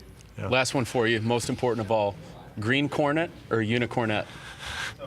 Which nickname? Oh boy, I will And this go. is going to be set in stone after you answer this question. That's Okay, the so worst choose thing that could wisely. happen. Yeah, see, I think just because the Celtics, I think I have to go with the. See, the problem with the Green Cornet is that it's like, because to be Hornet is Cornet, but it's like Cornet. And so I'm going to go with Unicornet. Just Wow, because, okay. even though I love, I I was- want to I say, was not I love, expecting this. yeah, but it's more appropriate for Green. See, but the Cornet thing is just, but I'm okay You with sound it. I want to say I'm okay with extremely it. indecisive right now. I'm phlegmatic, as my wife will tell you, and so indecision can be an issue. Oh, God bless her, I should have said that. All right. Yeah, you know, whatever you guys prefer. But I'll go, okay, I'll do Green Cornet because it definitely makes the most sense with the Celtics and being that. And I think it is a better like it's a fun, creative nickname. It's a done deal. Yeah, I was going all to right. say, if you couldn't figure it out, we could do a Twitter poll or something for you. Let the people The decide. people That's speak. always, I yeah. think we Big know where that's democracy going. guy. So yeah. All right, Luke Cornett, we appreciate the time, man. Good luck Yeah. this season. Yeah, We're looking forward thank to you it. very Yeah, absolutely. much. Great Yeah, to thank see you all. Yeah. All right, everyone. Tonight at 6 p.m., check out The Breakdown on NBC Sports Boston. Phil Perry and Ted Johnson will be talking about the key plays from the Patriots-Ravens game. It's presented by John Sewer and Drain Cleaning, the name to know when the drains don't flow. We'll be back right after this. We've got a look into J.D. Davison getting into the NBA 2K game. We'll be right back after this with him sitting down right next to us. Welcome in. So I think what I'm going to do is I'll get you started by taking a reference photo. Me and my best friend, we first got to Boston. We went on the duck boat ride together, so and we like learned a lot about Boston. He was like, "Dang, bro, you really here?" And he was like, I motivated him, so it was a surreal moment. Saying neutral board crazy. Maybe back to slightly.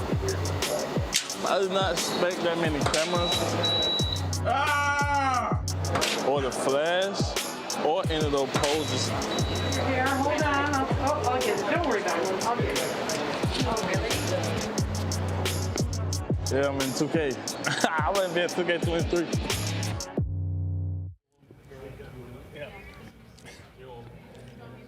Well, JD, how was that? Looking back on that, what was that experience like for you?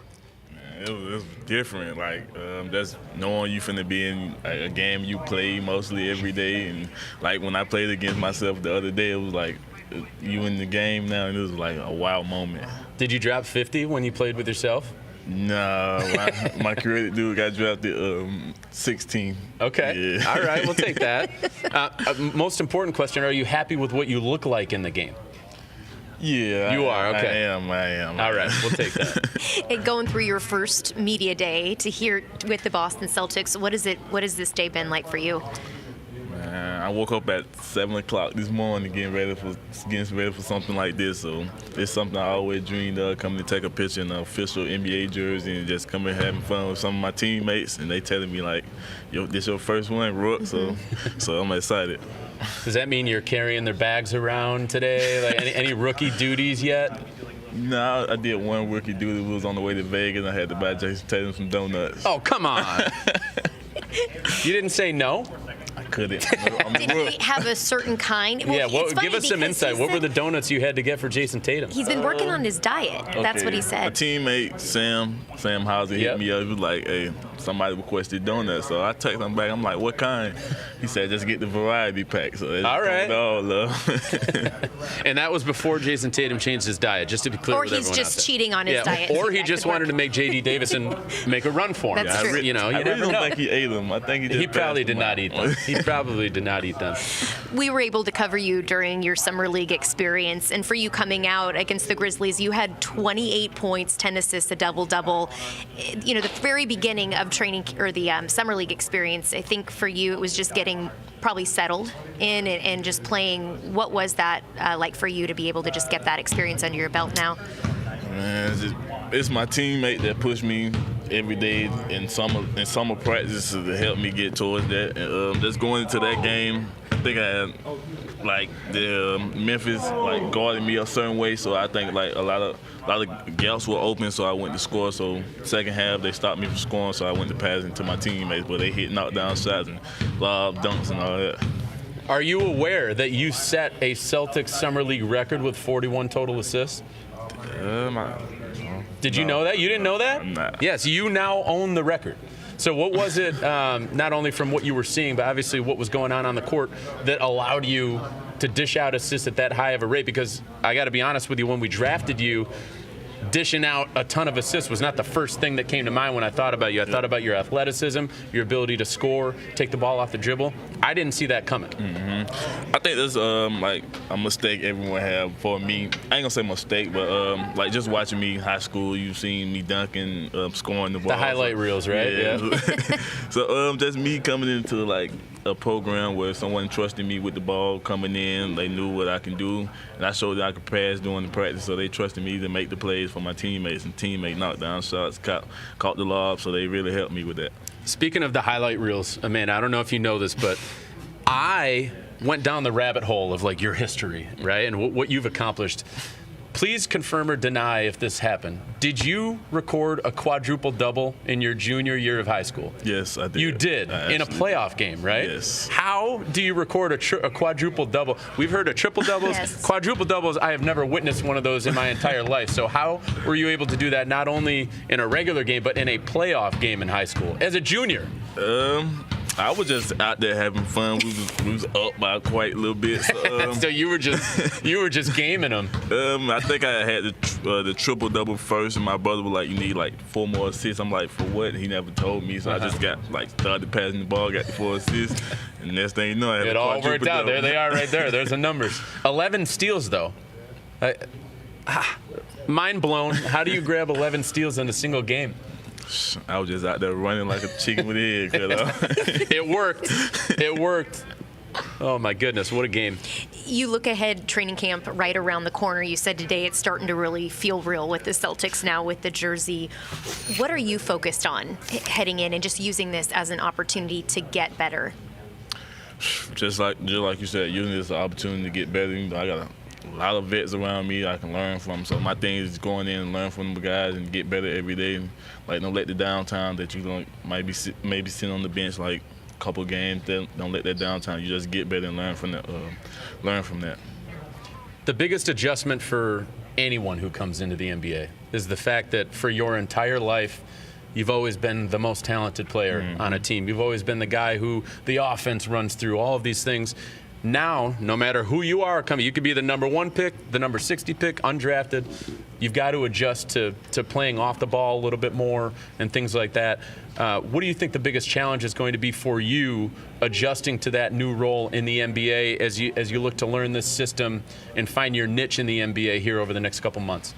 My biggest role is just, I think my biggest thing is playing my role, because you got scorers that can score the ball, you got players that going to be able to come out the pick and roll, but sometimes you maybe have to be a spot-up shooter. So just going in and getting better at things that I think maybe will help me going into the future, where like maybe I might have to sit in the corner be a catch-and-shoot guy and be a defensive guy, so maybe some things like that. Defense first, right? That's what they're going to be preaching that every day, every single day. Yeah. I got one last question for you, the hair. When did you decide to let it go, and when was the last time you got a real cut? What you mean by the real cut? Like a real cut, like taking a good amount off. It's been a minute since I got like a real cut for anything came Like off. how long? Years? We talking months, years? Years. I had a low haircut my second grade. After that, I just let it Second cool out. grade is the last time you got a real cut. A real cut. Wow. Wow. I just got one Friday. Marc, you definitely are. I don't think I could haircuts, pull off your look. I think I'd be laughed out of the building if I tried to show up like that. But you pull it off, and it looks great out on the court. I respect it. I respect it. Well, JD, thank you so much for your time. We're looking forward to seeing you at training camp tomorrow. Thank you. All right, thanks, JD. Getting it started. Thank Good luck. you. All right. Check out the latest Celtics Talk podcast. You can scan the QR code on the screen or find it on your favorite podcasting app or on YouTube. It's presented by 24autogroup.com. You'll save more at Route 24. A couple questions, buddy. Guys, Beggs is only 19. Believe it or not, doesn't look like it. Hey, this is Sam Hauser, and this is the day in the life.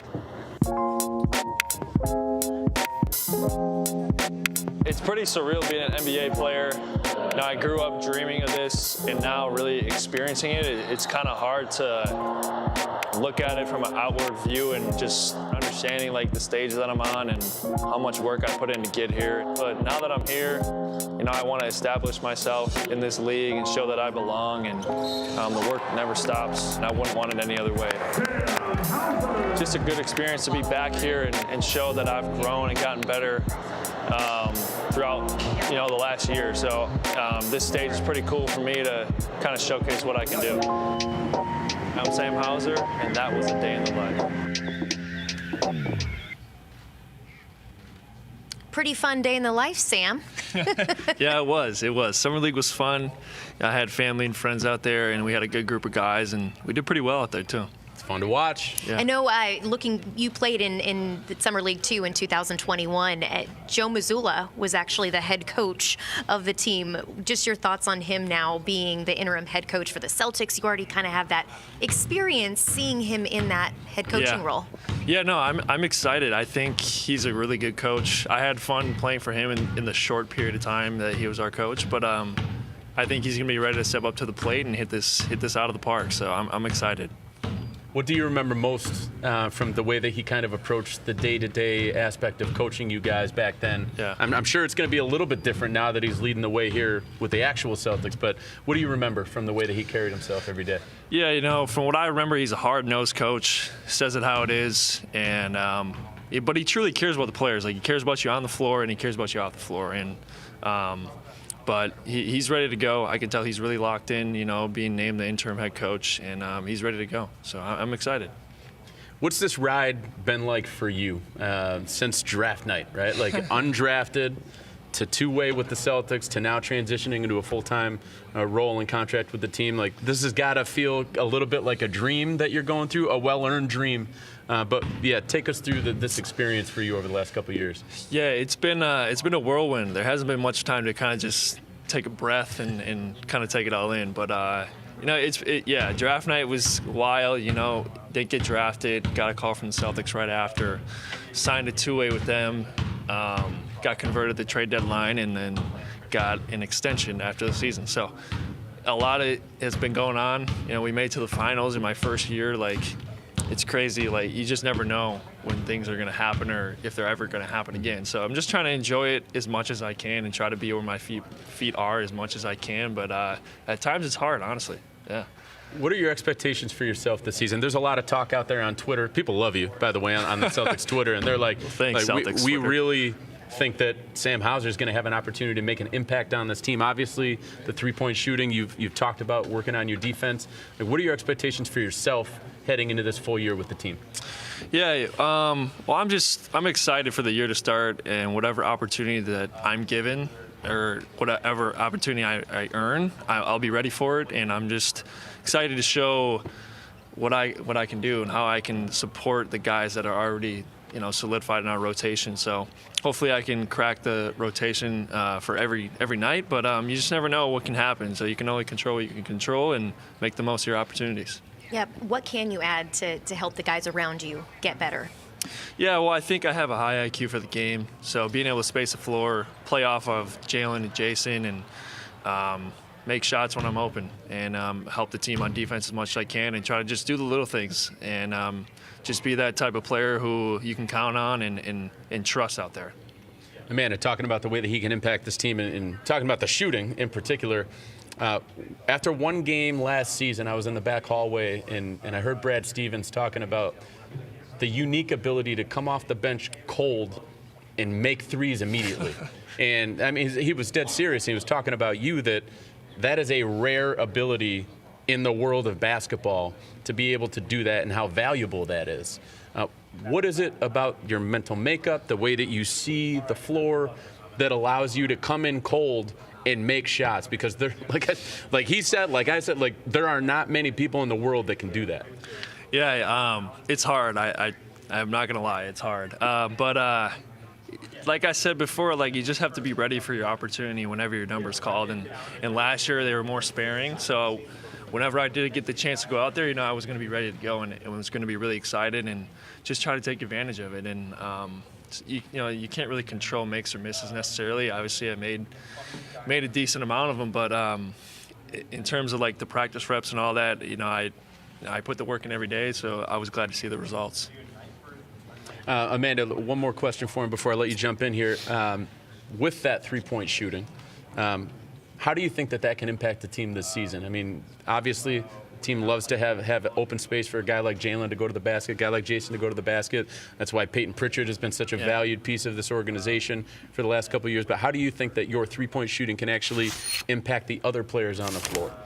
Yeah, well, I mean, kind of going back to spacing the floor and stuff like that, you know, there's always a man and a half guarding Jason and Jalen and even Marcus at times too. Mm-hmm. And I'm going to assume Malcolm is going to be in that conversation as well. So if there's a man and a half guarding them and they find me, that means that there's only half a guy guarding me. So I better be able to make that shot.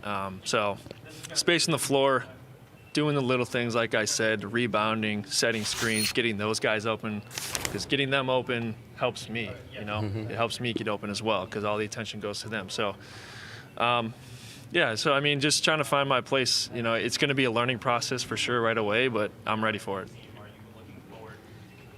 All set? Yep. All right, yep. Amanda's out of question, but I am going to ask you one more. We're talking about offense, but we all know that defense is what's going to keep you on the floor. Offense will get you on the floor. Defense will keep you on the floor. So what have you been working on defensively to get to the level that you need to be at to really find a niche in this rotation and in this league?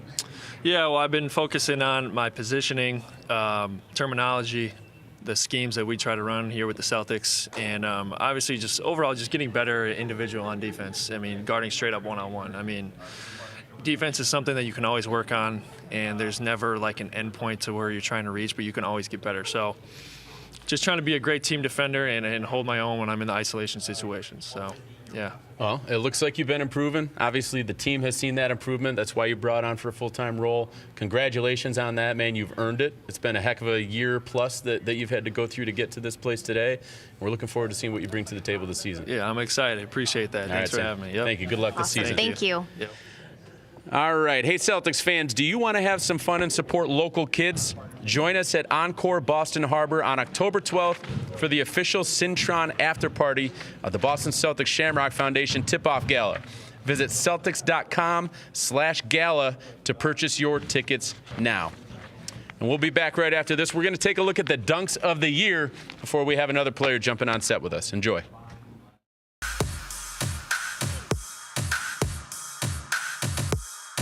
Takes it to the basket. Doesn't stop. Oh, take that! Follow.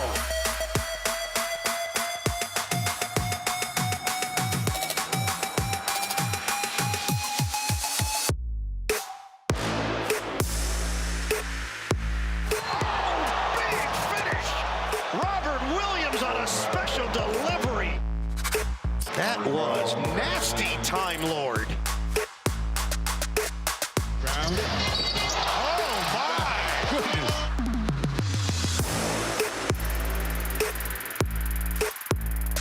Not a lot of guys in the NBA can make this one.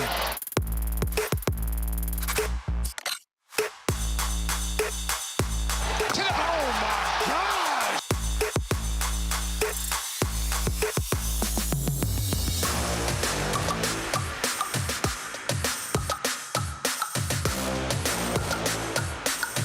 Tatum. Oh, yes! It's a Duke on Duke crime.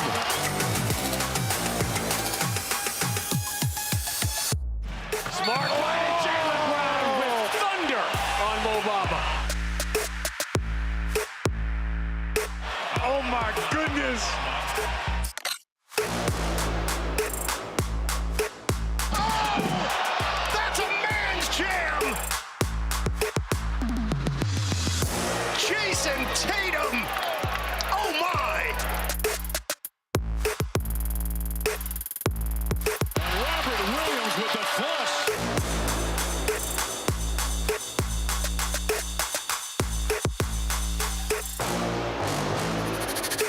Here's Jalen Brown. Oh, he ascends and lands on top of Cleveland.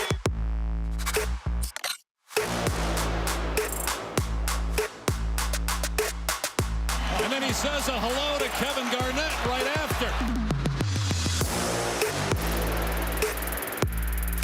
This is what I'm talking about. Oh, my goodness. All movement to a posterization.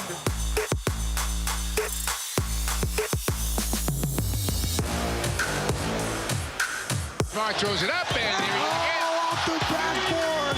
It's showtime in the Garden.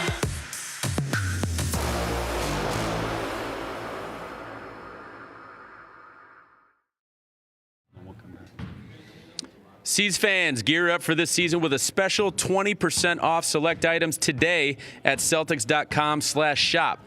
Use code CelticsGreen20 and grab your green today.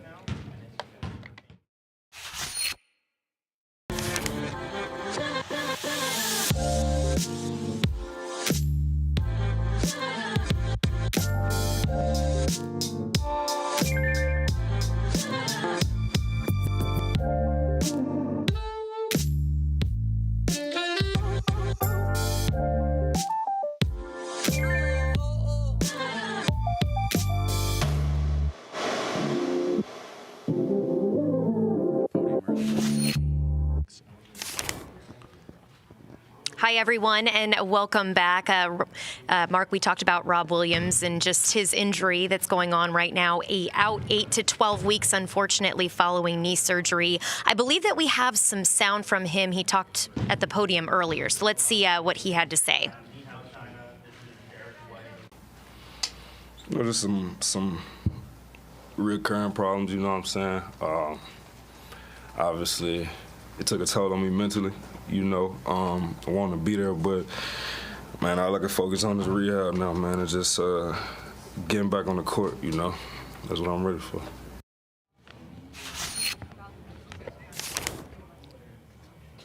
Unfortunately, not the news that we were hoping for heading into Media Day. We just saw the impact that Rob had all last season, but he's been dealing with this knee injury for a while now. Just expectations for him this season, and I know that there was discussions about needing to really strengthen his body more and strengthen around the knee, so this doesn't continue to happen. Yeah, well, I mean, we're going to figure out when he sits down in the seat right next to us, we're going to be able to talk to him about this, but he just talked about it right there. He's concentrating on the rehab. He wants to make sure that his knee is in a great place before he comes back and starts playing with the Celtics again. In the meantime, Boston is going to have to figure out a way to get through this time period without him. We talked to Grant Williams. He might be playing a lot more time at center, and I think the team's going to play some more small ball, maybe with this guy who's coming in on set behind us, Derek White. Derek, how we doing? Welcome Great to the party, my friend. Great to see you.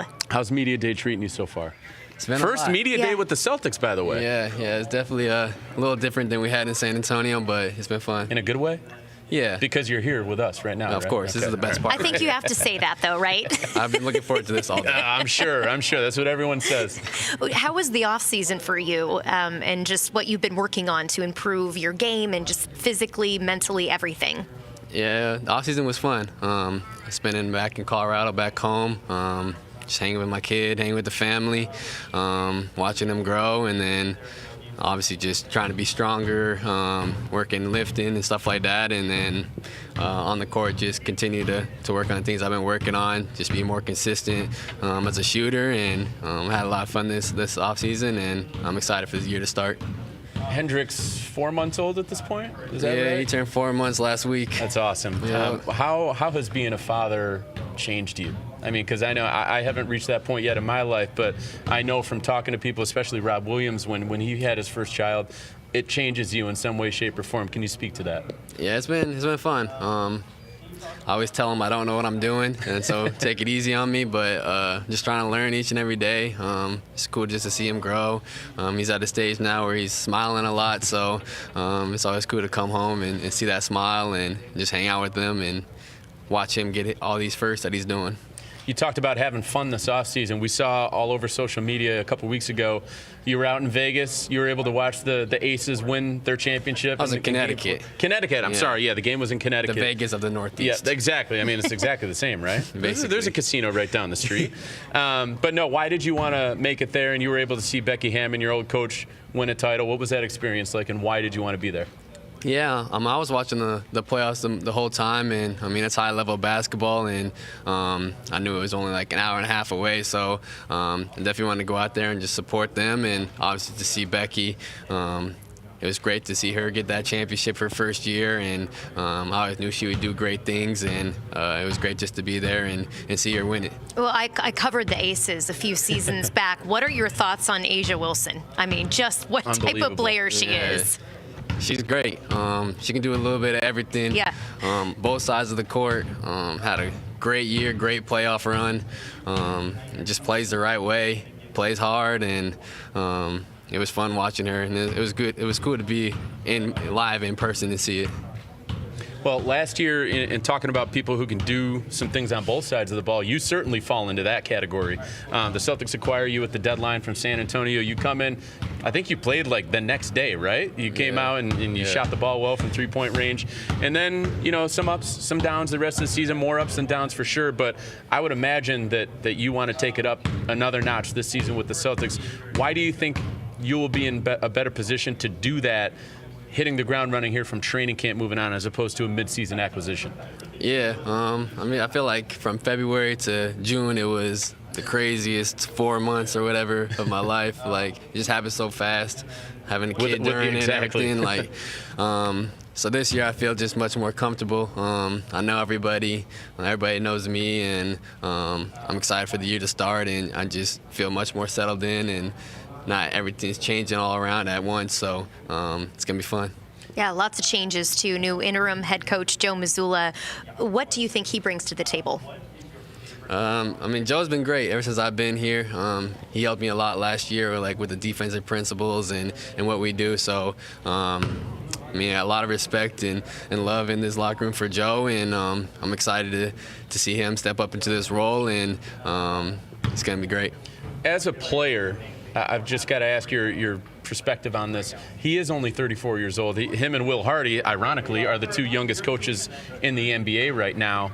Like, how does that maybe affect, or does it not affect, the way that you guys interpret the message coming from the leader of the organization at that point in terms of the head coach, the age? I mean, because he's not that far detached from what your age is, and he's actually younger than Al Horford. So how does that dynamic work in the locker room? I mean, we all have the utmost respect for Joe. I mean, he's what you know on the court, and he's definitely a high basketball IQ, good basketball mind. So you respect that, and I mean, age doesn't really matter. Just because you're old doesn't mean you know more. So I can attest to that. And so he's got a lot of respect, and it's gonna be fun. I want to talk about taking charges. This is one of my favorite things. I talked to Luke Cornett about the rule of verticality. Now I got to talk to you about taking charges. The art of doing that. I mean, you were third in the league last season with, I think it was 25 charges taken. Marcus Smart, a little bit behind you with 16. You made a point to point that out when you came here to Boston. I did. Talk us through the art of taking charges in the NBA and how you make it happen so often. We've got some numbers here of you and Smart. Any side bets there for who gets more this season? I got to get some more deflection, I see. All right, yeah, there you go. I don't know. It's just been something I've always done my whole life. My dad used to tell me when I was young that he used to foul people out with charges, and so I think I kind of just got thrown into it from there. And I mean, just got to be in the right position and then just stand there and take it. I mean, it's something I've been doing most of my career, and I mean, it's a big play for us. So back when I was growing up, and I certainly was not playing high-level basketball, but I always loved taking charges because I felt like it was like an insult to the offensive player that you actually beat them to their spot when they knew what they were doing with the ball. Do you view it that way at all? Sometimes it just hurts. Well, that's the second most important thing, right? Take the charge, but then how do you do it safely? Yeah. I mean, I fall a lot, so I'm just down on the ground again, and But yeah, just it's a big play for multiple reasons. It could be a foul trouble, or whatever it might be. So whatever you can do to get a stop. That's why you got teammates there to pick you up. Yeah, right? exactly. Just lay down, have them come pick you up. Shout out to the squad. I want to talk about the new acquisition of Malcolm Brogdon and just what he brings to the table. He told me when we had our pregame interview, really when his introductory press conference, that he's a guy that, he's okay being the sixth man. He wants to be that stabilizing force off the bench. What do you think he can bring this Celtics team? Yeah, I mean, he's been amazing his whole career. He does a little bit of everything. He's good at a little bit of everything, too. So, he's going to be a big addition to us on both sides of the ball. Definitely a team guy and wants to compete, wants to win. So, it's going to be cool having him on our side, and I'm looking forward to playing with him. This is going to be, I'm going to date myself here, but this is going to be my 15th season with the Celtics. Congrats. Thank you.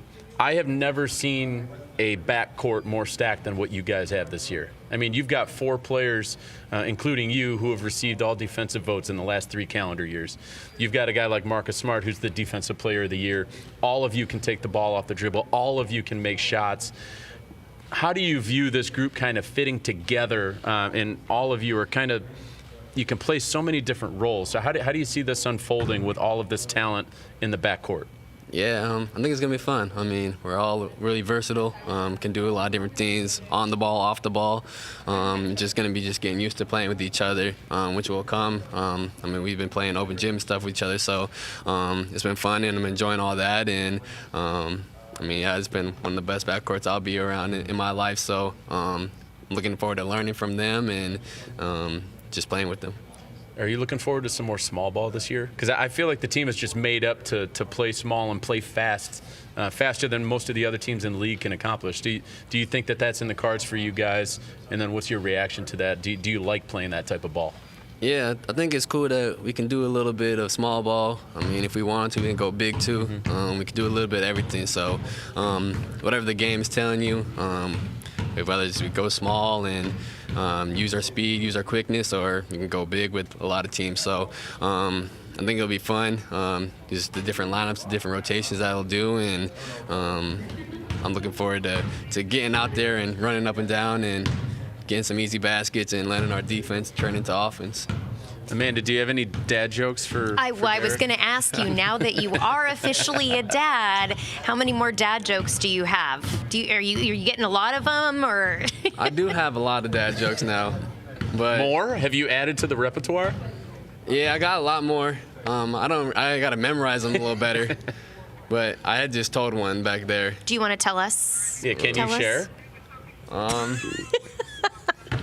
Let me think which one I want to choose. Okay. So there's a wide range of selection here. So I hate that I'm even admitting this, but I bought a dad joke book the other day. You bought a book? At TJ Maxx. I'll have to. I follow a dad joke I'll have on to IG. It's been great. find some. You can really add to the repertoire there. Yeah, it's been. So do you have one that's coming to mind that you want to share with us that rises above the rest? Oh, that's a lot of pressure.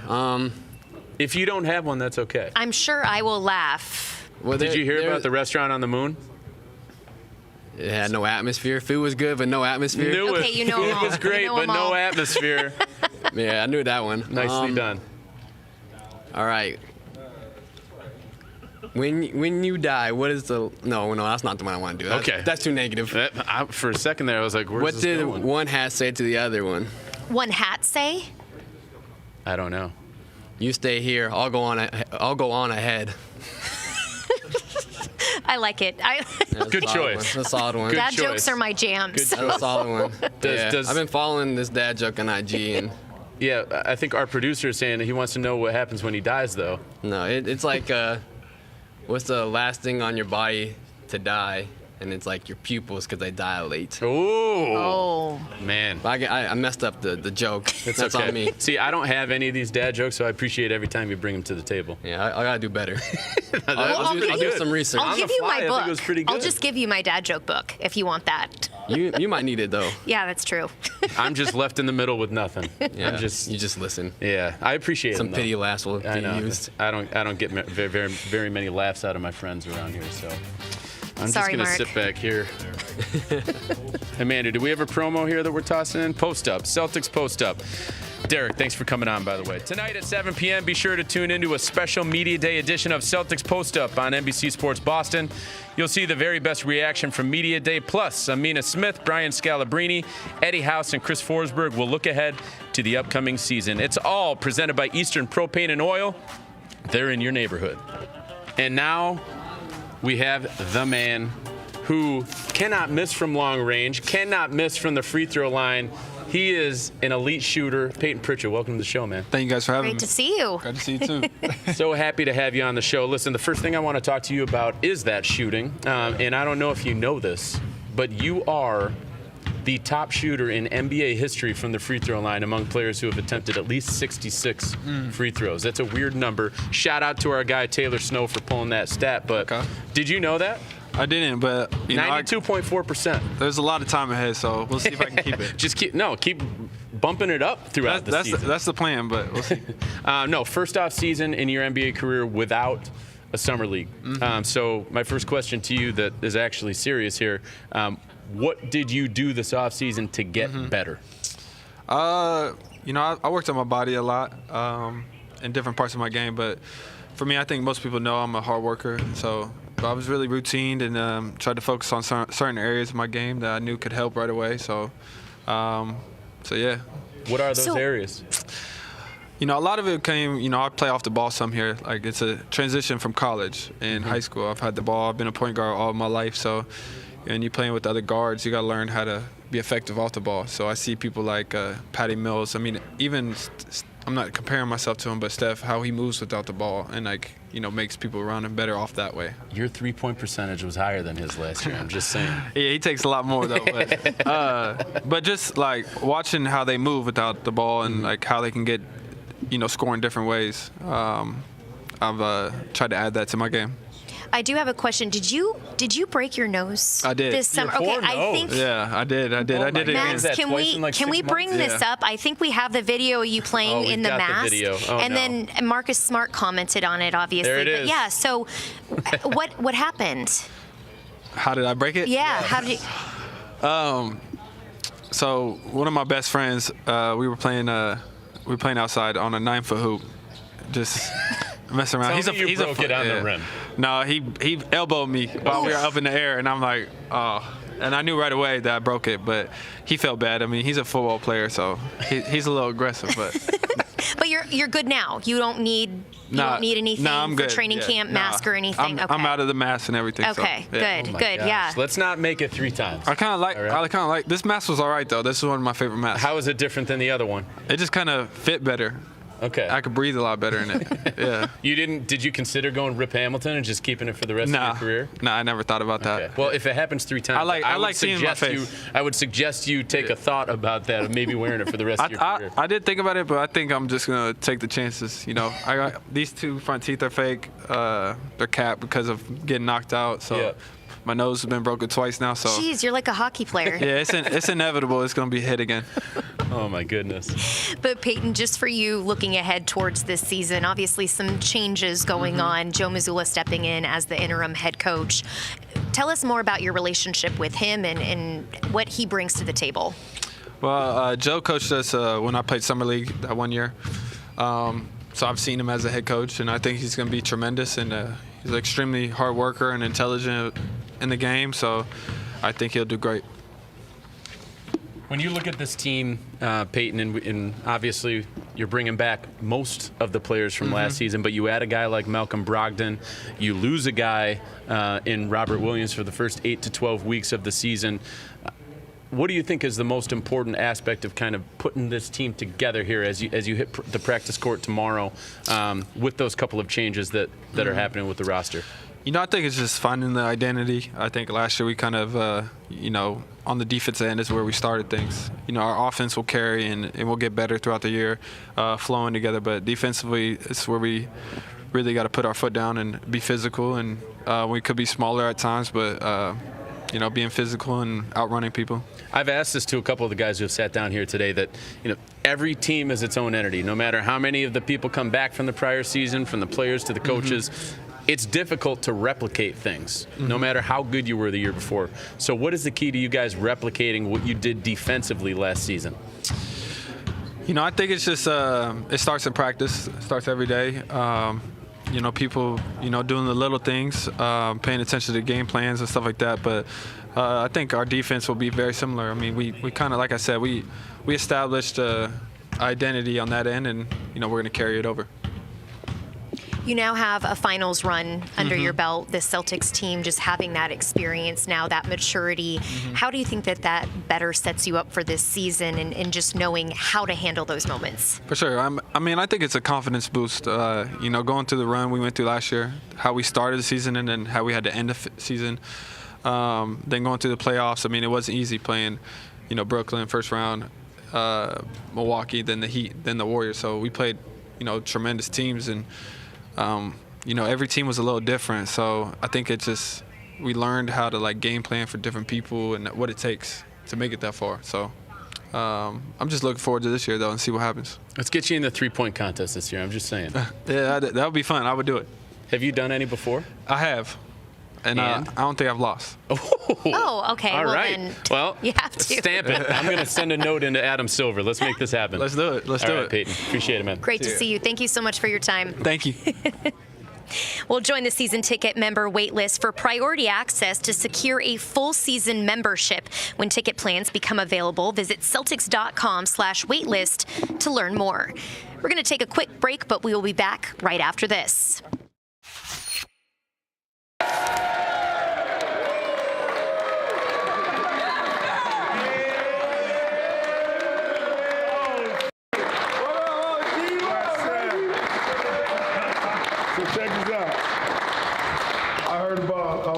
Man, and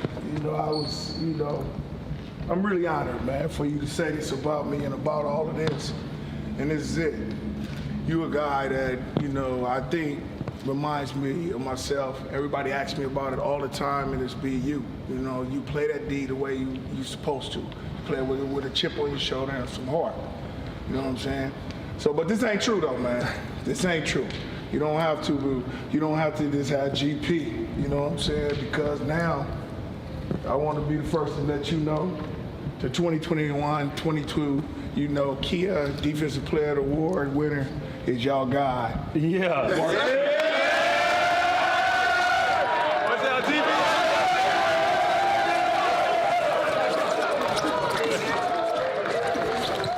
You can see they trying to grab me. Marc, is still seeing that smile on your face. Are those emotions still the same seeing that video as they were in that moment? By far. Yeah. I don't think that'll ever go away. I got an award that was very special around some special people, my teammates and my coaching staff. And then to have, Gary Payton himself, the legend, to come and, be the one to hand it to me. So that meant everything. The only thing I wish is my mom was here to see that, but she's watching, so I'll take it. You've had some time now to let it sink in. You win the Defensive Player of the Year award right in the middle of a playoff run, right? Like you're going to the NBA Finals. You had no chance to kind of sit back and let it soak in. Now you have. You had an entire offseason. What does that mean to you to win that award? It's a blessing for sure. But, as a defensive guy who hangs his hat on that end day in and day out, doing everything that nobody else wants to do, taking the beatings, that's our MVP award right there. The DPOY for defensive players, that's our MVP. So, it's the same feeling as, somebody winning that MVP award on the offensive end. And you can't ask for any better feeling than that. I have to ask how the offseason's been for you. I know that you just went to the Post Malone concert, got the photos. How was that? Did we see each other there? We definitely seen each other there. You did. Listen, you left that out. I didn't know that. My fiance is like the biggest Post Malone fan, so we had some pretty good seats, right? All of a sudden, the crowd starts going nuts, and I'm like, okay, Post Malone is coming out, like the concert's starting. Then I look over, and it's Marcus Smart walking down, and the crowd is going ballistic. His whole walk all the way back to his spot, right in the middle. What was that moment like, having the crowd just serenade you at someone else's concert? You want to know what's crazy? So my friends and family, they seen the pictures and everything. They asked me. I said, listen, you'd have thought I was Post. Literally, exactly. You thought I was Post Malone walking out there. It was crazy. And then to have it at the Garden was even wilder. So, I was actually backstage with Post. We were just talking, Lincoln, he's from Dallas as well. So then we come out, and I'm looking up, and I'm like, man, it's a lot of people here. It's really a lot of people in the Garden for this concert. And then as I turn a corner, I see even more. And, I keep my head down. I'm trying to walk, and then one person spots me, and then all of a sudden it just erupts. And it was a great feeling. I honestly thought the concert was starting. That's like how loud so it was. awesome. And he wore your jersey for the entire I did performance. see that too, yeah. What did that mean to you? It wasn't Jason. It wasn't JB. It was you. Yeah, that meant a lot. Like I said, him being from Dallas, I would hope that I'm the one jersey you wear, but he didn't have to do that. You know what I'm saying? And the fact that he did that, and then he did it at the Garden, it makes it that much better. I was instructed by Ashley, my fiance. I have to ask this question. Did you play him in beer pong? No need to say if you were drinking anything, but did you play him and did you win? Yeah, I played him. I won one game. But All right. I went 5 in a row the last game. He does it before every single concert. Game. But so he's really good. He's a big beer pong He's been player. doing this since he was in high school. Yeah. He's really good. So, but no, it was just he kept telling me to call Brad for him though. Every shot he made, he's like, "Call Brad, sign me up, give me the 10 days." So with his broken cool. ribs, I don't think that'll work right now. Hey, by the way, glad that we went Friday, not Saturday. Exactly right. So Saturday got canceled. Yes, unfortunately. Marcus, this obviously a shorter off season as well. How different was it for you this year after going to the finals, now having that time to try to just rest, but then also get your body right for this upcoming year? Oh, man. It was tough because you after the season, you're like, man, I'm drained. It was a long season. And then you're like, I want to do this, but you realize you don't have as much time. So now you have to, prioritize exactly what you want to do. And then you realize before you know it, you're back working out again. And it's like, man, but you love it. You'd rather have the short off season than a long one by far. And I didn't understand that when I'm hearing guys like Steph when they've been time after time saying they love it, and now I understand why. We've got to talk about the man of the hour. That's Joe Missoula, taking over as interim head coach. What was his message to you guys this morning before you all came here, and why are you excited to play for him? His message was clear and very transparent. Everybody's gonna be honest. I want you guys to be honest with me. I'm gonna be honest with you. We're gonna learn together. We're gonna struggle together. We're gonna succeed and we're gonna fail together. But as long as we do it together, we're gonna be okay. We have a great team. We have great players. We have a great coaching staff. Let's just go out there and do what we're supposed to do. And Joe's been here a long time, so I have a really good relationship with Joe. He's a great guy. He's a jiu-jitsu, I think is a jiu-jitsu master. Is he really? I didn't know that. It's one of those. I wish we knew that before he came on set. He's pretty good. So me and Are him you saying he could take you? I didn't say that. I just said he's. That was quick. So I've taken some Muay Thai classes, so we talk about things like that. Awesome. So yeah, that's really cool. He's a great guy, and like I said, he knows he's played. He's played West Virginia. He's played for a great coach with Bob, and and he's a defensive guy. So for me, it makes it that much sweeter because I hang my hat on that end. Marcus, you're a guy that great teammate. You're a leader for these guys. I want to talk about this offseason. There were some rumors going on with Jaylen Brown and KD. You came out and actually had a quote with The Athletic. We're going to have Max pull that up if we can, the graphic, about just how you kind of approach these as well, these rumors. For someone who's always talked about in trade talks, I don't really pay too much mind to that. Until it actually happens, I don't believe it. How much of that did you discuss with Jaylen Brown, maybe of, hey, you know what, just keep out that outside noise and focus on you? It's funny because I said it one time to him when we were in LA training. And it's not because we were talking about it. It's just I just wanted him to know that, he's not alone. I understand that whatever you're feeling, you have every right to feel it. I get it. And I just have to let him know it's going to be okay. You know what I'm saying? And 9 times out of 10, these things are just exactly that. It's just talks. 10 times out of 10. 10 times out of 10 for me. So, and for a guy like JB, it's like, man, come on. If it's 10 times out of 10 for me, it's talks. It's probably a 10 times 10 out of 10 for you. It's all talks. And unless something comes along that they just can't go by, and I don't see many players like you that they're going to say, well, yeah, we'll take this for them. No, they're going to get the max they could. And I just feel like, You know, JB is a young, upcoming superstar in this league, and he's steady rising, steady getting better, and steady proving that he belongs with the top echelon players, and his name deserves to be in there. So for me, it was a no-brainer and I hope that the Celtics thought like me that, you know, KD's great, don't get me wrong. We love to have KD. Anybody would love to have KD. But everybody would love to have Jaylen Brown as well. Yeah, no question. That was obviously a big off-season conversation. Another one, unfortunately, the passing of Bill Russell. As the longest tenured member of the organization from a player perspective, I just want to get your take on what was your reaction to that news and how much did that really hurt? To be honest, I couldn't believe it. You know, I just remember looking to my right, seeing him underneath the gold, you know, walking in and everybody going crazy when he walks in and, you know, reliving his highlights and you know, everything that he allowed this generation and more to do. It was definitely a shock. It definitely hurt, just because you see one of the greatest players to ever play this game and greatest pioneers no longer here. Great with way us. To phrase it. Yeah. It's tough. It's tough. He not only changed the game of basketball, he changed the world. And you know, I know it means a lot to you and meant a lot to the whole organization. And you got the number 6 right there on your jersey. That's going to be carried through moving forward. Right there, as it should be. Looking back at last season, Marcus, and the finals run that you guys had, you came out and said after Game 6 that you just went through hell to get to the finals, and you didn't make it easy on yourselves, but you made it to that point. How do you think going through that prepares you and sets you up even better for this year, knowing what to expect and having to fight? Well, we've all heard it, you know, in multitude of ways, but experience is the best teacher.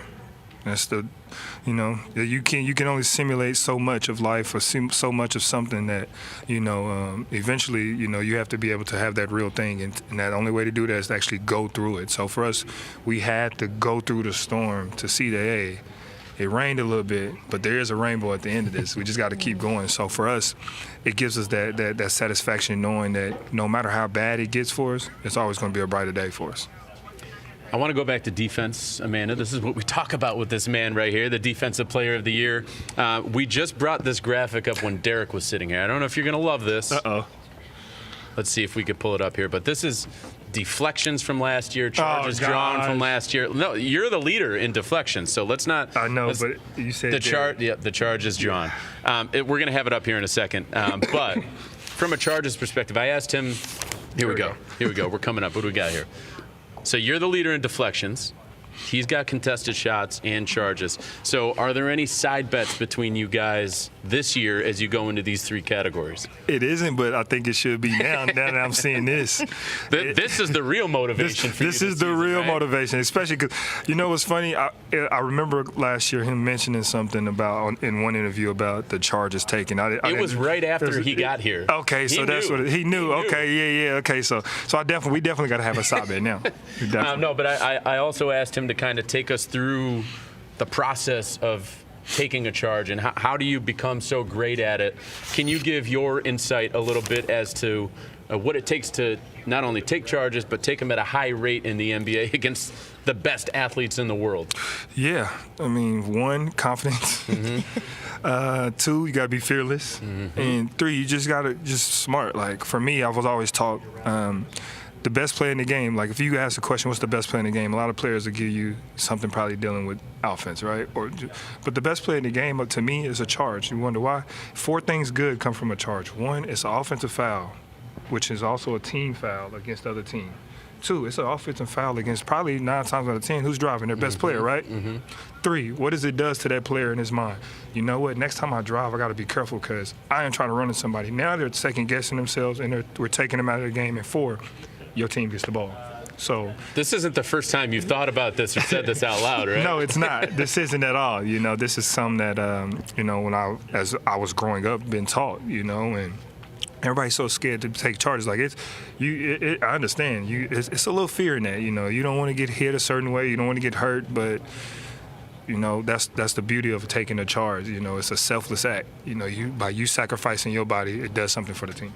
you've taken your bumps and bruises throughout the years, right? But you always get up and come back. I know. I mean, Wolverine is your nickname. Wolverine. Still going by that, right? Self-proclaimed, I believe, Yes. right? Yeah. Actually, it was not self-proclaimed. The training staff actually gave it to me after here when I tore my oblique, and then they were like, "Yeah, you're going to be out this long," and I ended up coming back quicker. And they were like, "Okay, how did that happen? What's going on here?" Right after my hand and then my thumb. So they're like, "Yeah, we're just going to call you from Wolverine from here." And it stuck. It stuck and it works. It applies, right? You have that bulldog mentality. You said you just pride yourself on that out on the court. Each year, do you feel you grow even more fearless? Where you're just gonna. I mean, you always are willing to sacrifice your body, but You're not. I mean, just are you at each point each year you come in of okay, well, here we go.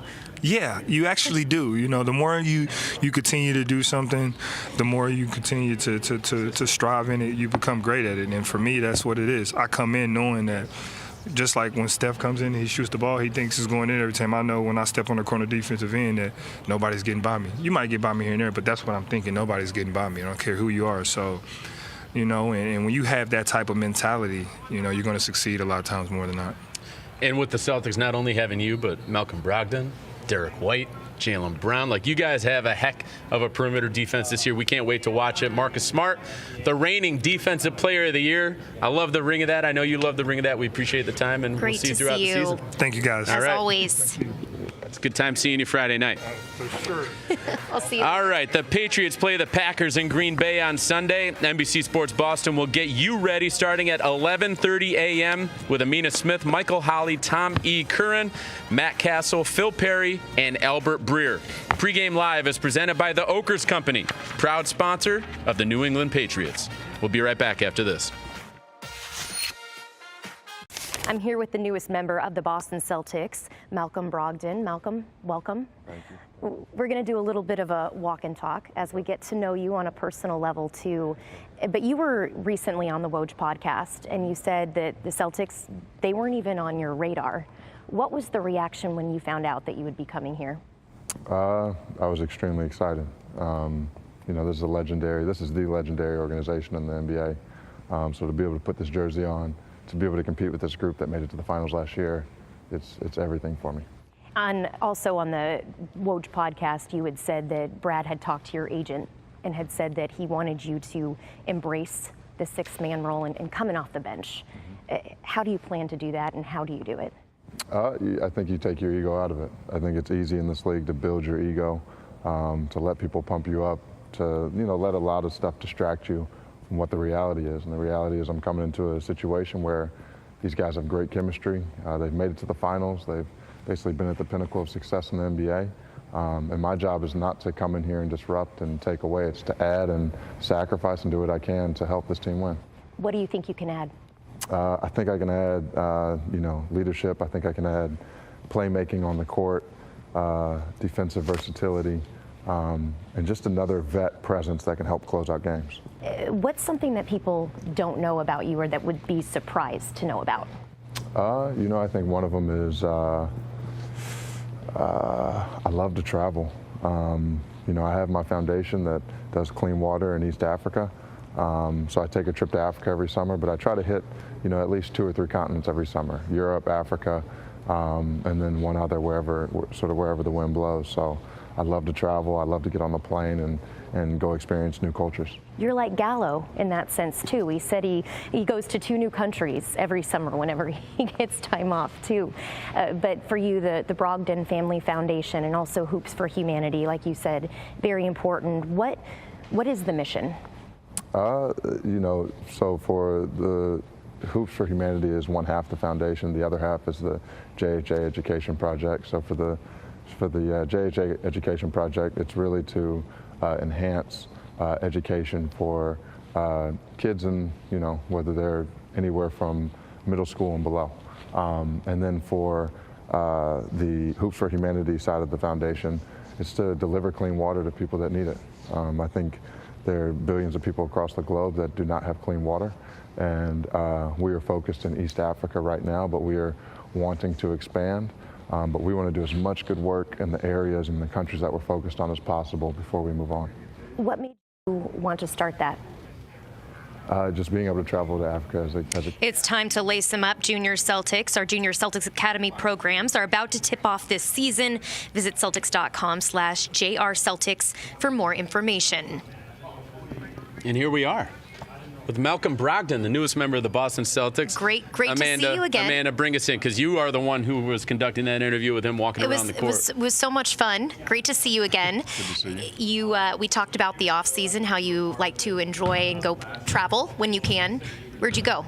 I got a chance to go to the Cayman Islands early on. I didn't really get to do my traveling sort of in the middle of the summer like I usually do, just because of the trade and everything sort of being uprooted. But then at the end of the summer, I went to Cairo, Egypt. Spent time there. I went with Basketball Without Borders with the NBA. Spent about 5 days out there. Had a great time. Me and Grant Williams went. And it was, it capped off a good summer. I've been to Cairo once before, actually. I'm blessed to have been able to go there. Did you go to the pyramids? We did. Were you able to go in? So we didn't go in. Okay, we didn't have the time. I was just going to say, I barely fit in there. Yeah. I don't know how you guys would have fared. Is it with might have been a problem. Yeah, with Grant's wide shoulders and your frame, I just don't see how it would have worked. I could barely get my way in there. But how did you enjoy being out there? I loved it. I enjoy experiencing different cultures, being in different countries, just being around different people with different perspectives and outlooks. So I love every trip I take internationally. And all for a good reason. All for a good reason. Basketball Without Borders. Absolutely. Back in Boston now, how have you been adjusting to your new city? Boston's been amazing. The people in my neighborhood have been amazing. The people in the community, the Celtics organization has made the transition easy. And then the fans, of course, the best fans in the league. They've been extremely welcoming, and everything is about Banner 18. So I come here with the same mindset, and I'm ready to win. You just talked about the fans being the best fans in the league. You're finally going to be able to be on the right side of those fans. Right. Take us back to what it used to be like playing on the other side when you were the team coming into TD Garden from the road. It's been brutal. It has been brutal. I was on Milwaukee for 3 years, my first 3 years in the league. And that was when in Milwaukee we were ascending. Yep. And Boston was our biggest, hurdle, the team we had to beat. In the first couple of years I was there, we didn't beat them. My last year we did. But every year has been brutal. Coming in here, playing against Boston, these fans are honestly unbelievable. And as an opponent, when you come in here, they're going to be unbelievable. So you have to bring it. You got to bring your focus when you're in TD Garden. October 18th, you're going to enjoy that. Absolutely. This I know. This I know. How exciting is it too that when you walk into TD Garden, you're representing those banners with the potential to get 18? It's amazing. I've been telling everybody that's asked me what's it like, putting on that jersey and being able to call yourself a Boston Celtic. It's a privilege just for what, this organization stands for. Having Bill Russell, having that story, the greatest winner of all time, and then the success, having these 17 banners up. It's a privilege to put this jersey on and to represent Boston in the way that, I'm allowed to do now. And I'm going to embrace it and give it everything I got. And shortly after the trade, to touch on that, a couple of the things that fans were talking about and just wondering because they don't know you all too well, you haven't played here before. Number one, your willingness to take on a new role because you are going to be playing on a team that's in a very different situation than what you just came from. And number two, injury history. So I want to touch on those each individually. Number one, you've made it clear that you are willing to play whatever role Joe Missoula wants you to play on this team. What do you think that role will be? And why are you willing to kind of take a back seat to these other guys if you need to do that? I think pre-Robert Williams being out for a few weeks, a few months to start the season, I was going to be sixth man, and I still might be. It depends on what Joe wants. It depends on what our staff is asking me for, but that might change. And for me, I'm a guy, I came in here with an open mindset to play the six-man role and embrace that and do it to the best of my ability, and I'm open to possibly changing. If they need me to start, whatever they need me to do, I'm going to do. So I have no problem, sacrificing. I think to win a championship, you got to have guys on the team that are going to sacrifice. I think it's going to be, I might be shuffled around a little bit, but I expected that coming into a championship caliber team. And you're always able to do that because you're good at so many different things. A really high-level player across the floor. The second question about the injury pass, why do you think that you're in a place now that you're going to be able to stay healthy throughout the season and provide that boost to this team for 70, 80 games? You know, one, I think after you get to 6, 7 years in the league, you start to learn about your body and learn, you know, what you should be doing, what you shouldn't be doing, what you should be eating, what you shouldn't be eating. We just heard that from Jason Tatum, by the way. Yeah, you know, and I'm at that point in my career where I'm really starting to master my body.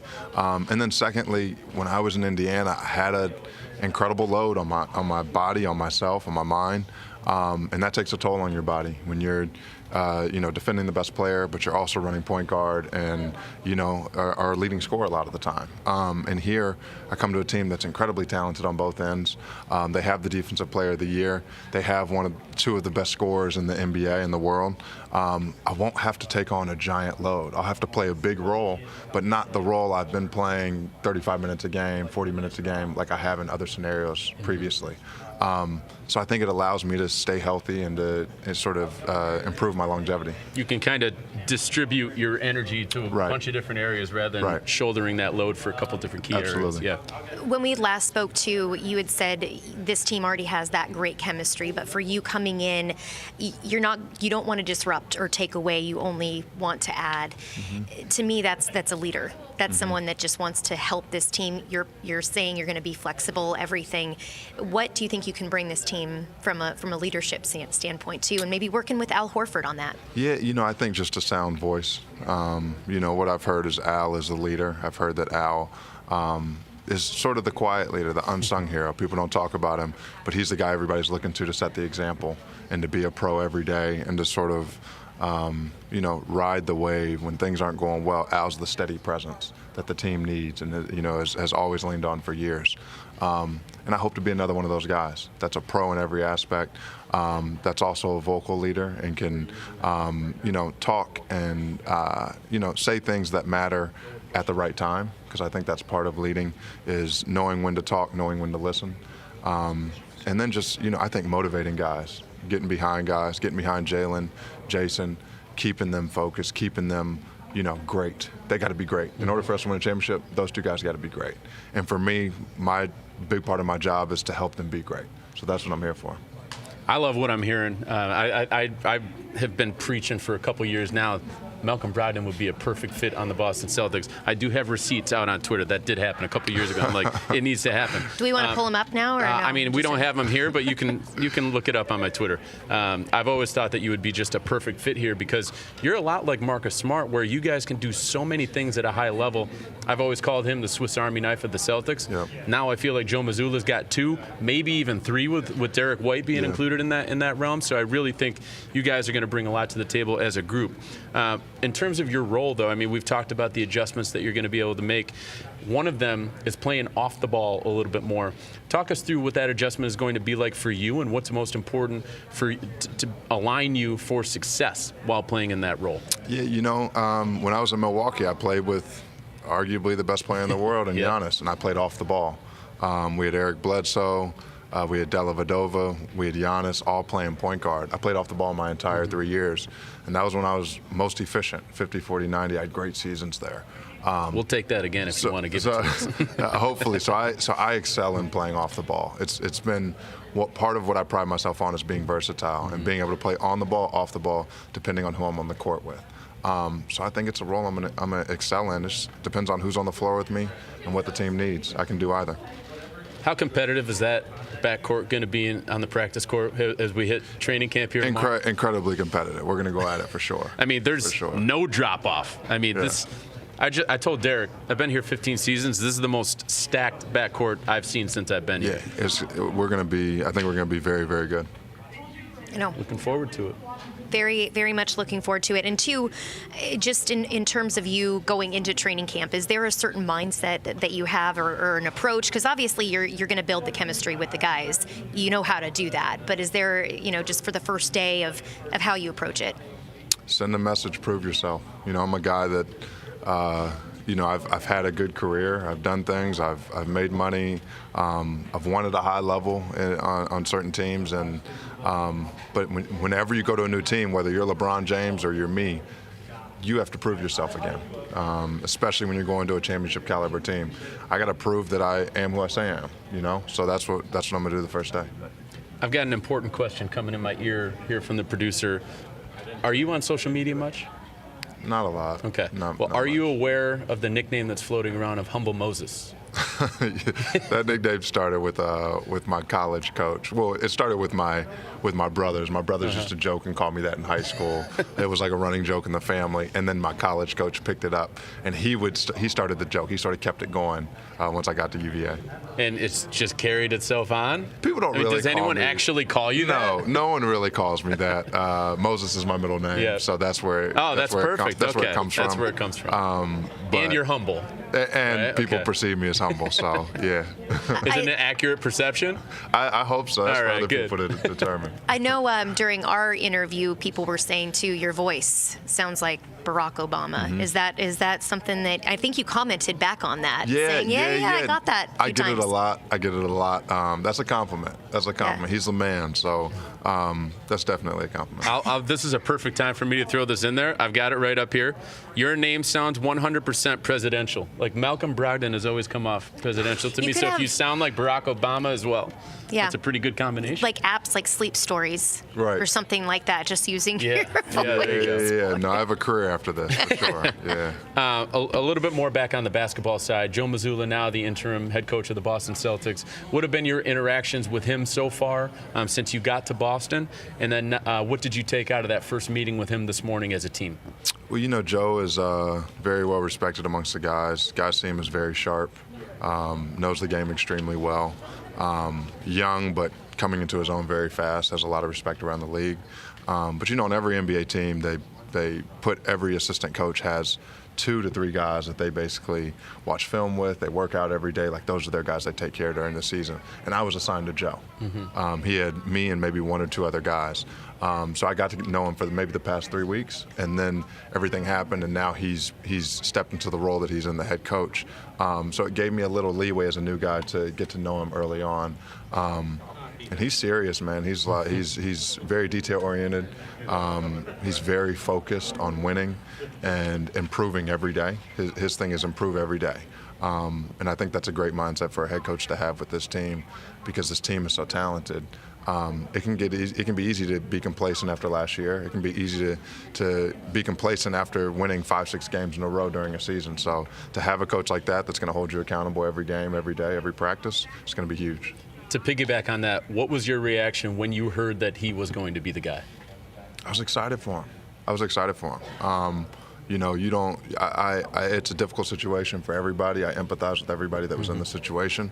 But for another guy to get an opportunity, it's great. It's great. A guy like that, the way he's prepared to be just an assistant in the league, the way he carries himself every day, it's exciting for him. One last question for you before we let you go here. You, Grant Williams, Jaylen Brown, all members of the NBPA Executive Committee. I don't think I've been a part of a team that had 3 on the same team. We know what that means in terms of maturity and everything that you guys bring to the table and intellect into the locker room. But how do you think that can actually help you guys on the court? Because you're 3 of the, arguably top 7 players on the team in the rotation. How can that help? I think it brings a chemistry. I think the more you can bond off the court, it helps you on the court. And for us 3 especially, we bond on a high level intellectually off the court because of the things we deal with on the executive committee. We spend a lot of time together off the court, a lot of time on calls. We're thinking about and processing the same issues day in, day out because we're working together on this stuff off the court.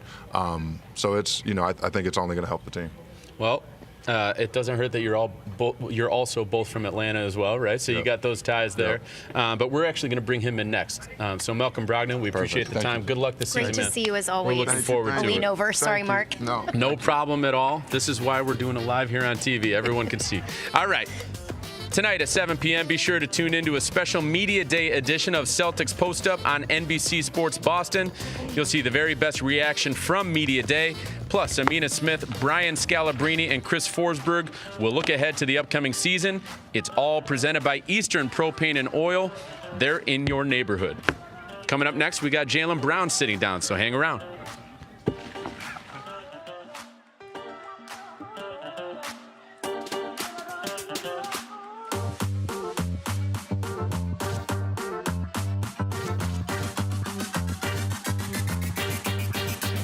We're on a nice setup here. first thing that Jaylen Brown just said is we got a nice setup here. We have upgraded this year. The graphics, the desk, we everything. have upgraded. Thank God for NBC Sports Boston. They have taken us to a new level. Yeah, the budget went up a little bit. I like that. I love it. JB, it's great to see you. How's your off season been? Good to see you guys as well. It's been good, man. Hanging out with my grandpa a lot. Been doing some workouts, trying to push myself. Boxing? Not as much boxing, but I've been doing some underwater, training. We have seen. Yes. Let's go right into it. We have some video of that. We'll have Max pull that up. But you put in a lot of work this off season. Marcus, you want to watch the underwater workouts with I had a blast watching that, dog. There you go. And the rock, paper, scissors, too, that was going on. It's coming soon. There it is. See, this gives me anxiety because there's no way I would be able to hold my breath that long. See, I was just an average swimmer, but I'm a much better swimmer than Marcus now, for sure. Is this true, Marcus? Do it look like it? I don't know. I haven't seen you swimming. What swimming is he doing? He's just sitting at the bottom of the pool, walking. If I get some weights, it'll hold me down at the bottom of the pool, too, and I can walk at the bottom. See, here you go. Y'all done got him started. But this is a great workout, and I commend him for it because I have tried this workout before, something similar, and I don't know how. Here he goes. See, y'all done. Keyword, he tried it. He tried it. You succeeded at it. Marcus, you asked him. You let Marcus tell he did everything in the world. But very impressive. And Brad Stevens even weighed in on that, saying that the assistant coaches were talking about just how hard those workouts were.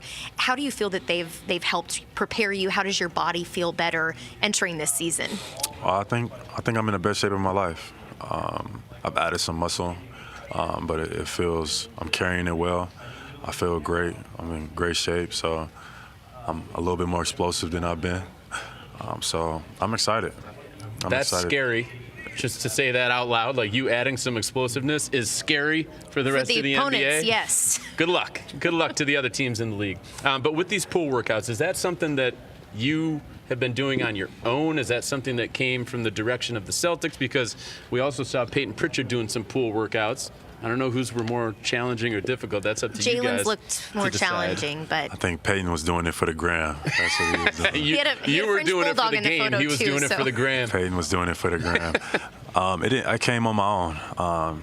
I don't think the Celtics would be, want to be liable for anybody doing some extreme pool stuff. It's a lot harder than it looks, et cetera. But I wanted to find some ways to kind of challenge myself. Going into this season, I wanted to do some things that I've never done before. So I wanted to train the way I might have never trained before. So that's kind of how it came about. I'm very grateful to Laird and Gabby, who allowed me to come into their facility in their home, which they don't allow everyone to come in, to be able to train. And I kind of fell in love with it. I got about 20 sessions in or so this summer. Wow. Yeah. So overall, I feel like it'll translate for sure. One last one on this topic I have to ask. How long can you hold your breath? Did you find out during that process? Yes. So, before, I was probably around a minute 15, maybe. I think that's normal. I think now if I were to try it, maybe 2 to 3 minutes. Oh, my God. I think, yeah. I'm hanging at like 20 or 30 seconds. I know, that's impressive. I'm guessing. I haven't done this in a while, but wow. 2 to 3 minutes. Yeah, I don't even think that's like a large number on the scale of like people who try to, do that. The world record is some insane number. I don't know why I looked this up. 8 minutes or like 11 or what is it? It's more than that, I think. I think so too. Yeah. What is it? Do you know? I think it's like, I'm speculating here. I can't remember off the top of my head, but I'm pretty sure I looked this up randomly with some friends recently. It's like 80-something minutes. Oh, it's I something don't know. crazy that you cannot conceptualize how it's even possible. Right. But it's more than 8 or so minutes that I know. Guinness World Record. Look it up. Yeah, somebody fact check us. Here it is, 24 minutes and 37 seconds. 24 minutes. So I may have more than tripled that. What happened to that person? Still, like 24 and a half minutes is still a crazy number. What happened to that person? The one that the 80 minutes that you originally. They're not with us anymore. Yeah, I think I've been able to get up to like 2, 3, maybe 3.5 you know, when something you start like that. pushing 20, then we can call the Guinness World Record. I know, We can talk about it. Exactly. Jason Tatum was just talking about how he's also, diet's been so important for him during the offseason and how he's changed it in a lot of ways. Have you done anything differently with your diet as well this offseason, or sticking with the same? Sticking kind of similar to the same things. Like a couple years ago, I went plant-based, about 2 years, so this will be my second season, majority being plant-based. Last year, I might have incorporated just a little bit of fish and stuff to continue to add some protein or whatever, especially recovering from COVID. You know, and stuff like fish oil and stuff was like good for recovery. My body was kind of feeling a little different. This year, I'll probably be pretty much similar to the same, you know, plant-based for the most part. You know, I just think it just over a course of a season, being able to stay lighter, being able to have, you know, less weight you're carrying can like help prevent, you know, injuries down the line, especially also with cheese and inflammation and dairy products and stuff like that as well. I think over time, you know, you eat it today or tomorrow, you might not see the effect of it, but over time, I think, you know, giving your body less stuff to have to break down and worry about, and it can focus on other things, can help you down the course of a season. I think I need to take this advice to heart moving forward. Getting ready for the wedding. It's not for everybody, so to each his own. I need to do something, okay? Because, you know, I'm not in game shape right now. You look good, man. Oh, you thanks. Look I good. appreciate that. No problem. Let's talk about Joe Missoula, you know, interim head coach of the Boston Celtics. What was your reaction when you heard that he was going to be the guy, and why do you think he's the right guy to lead this group? I think, obviously, you know, it's been a lot going on in the organization lately.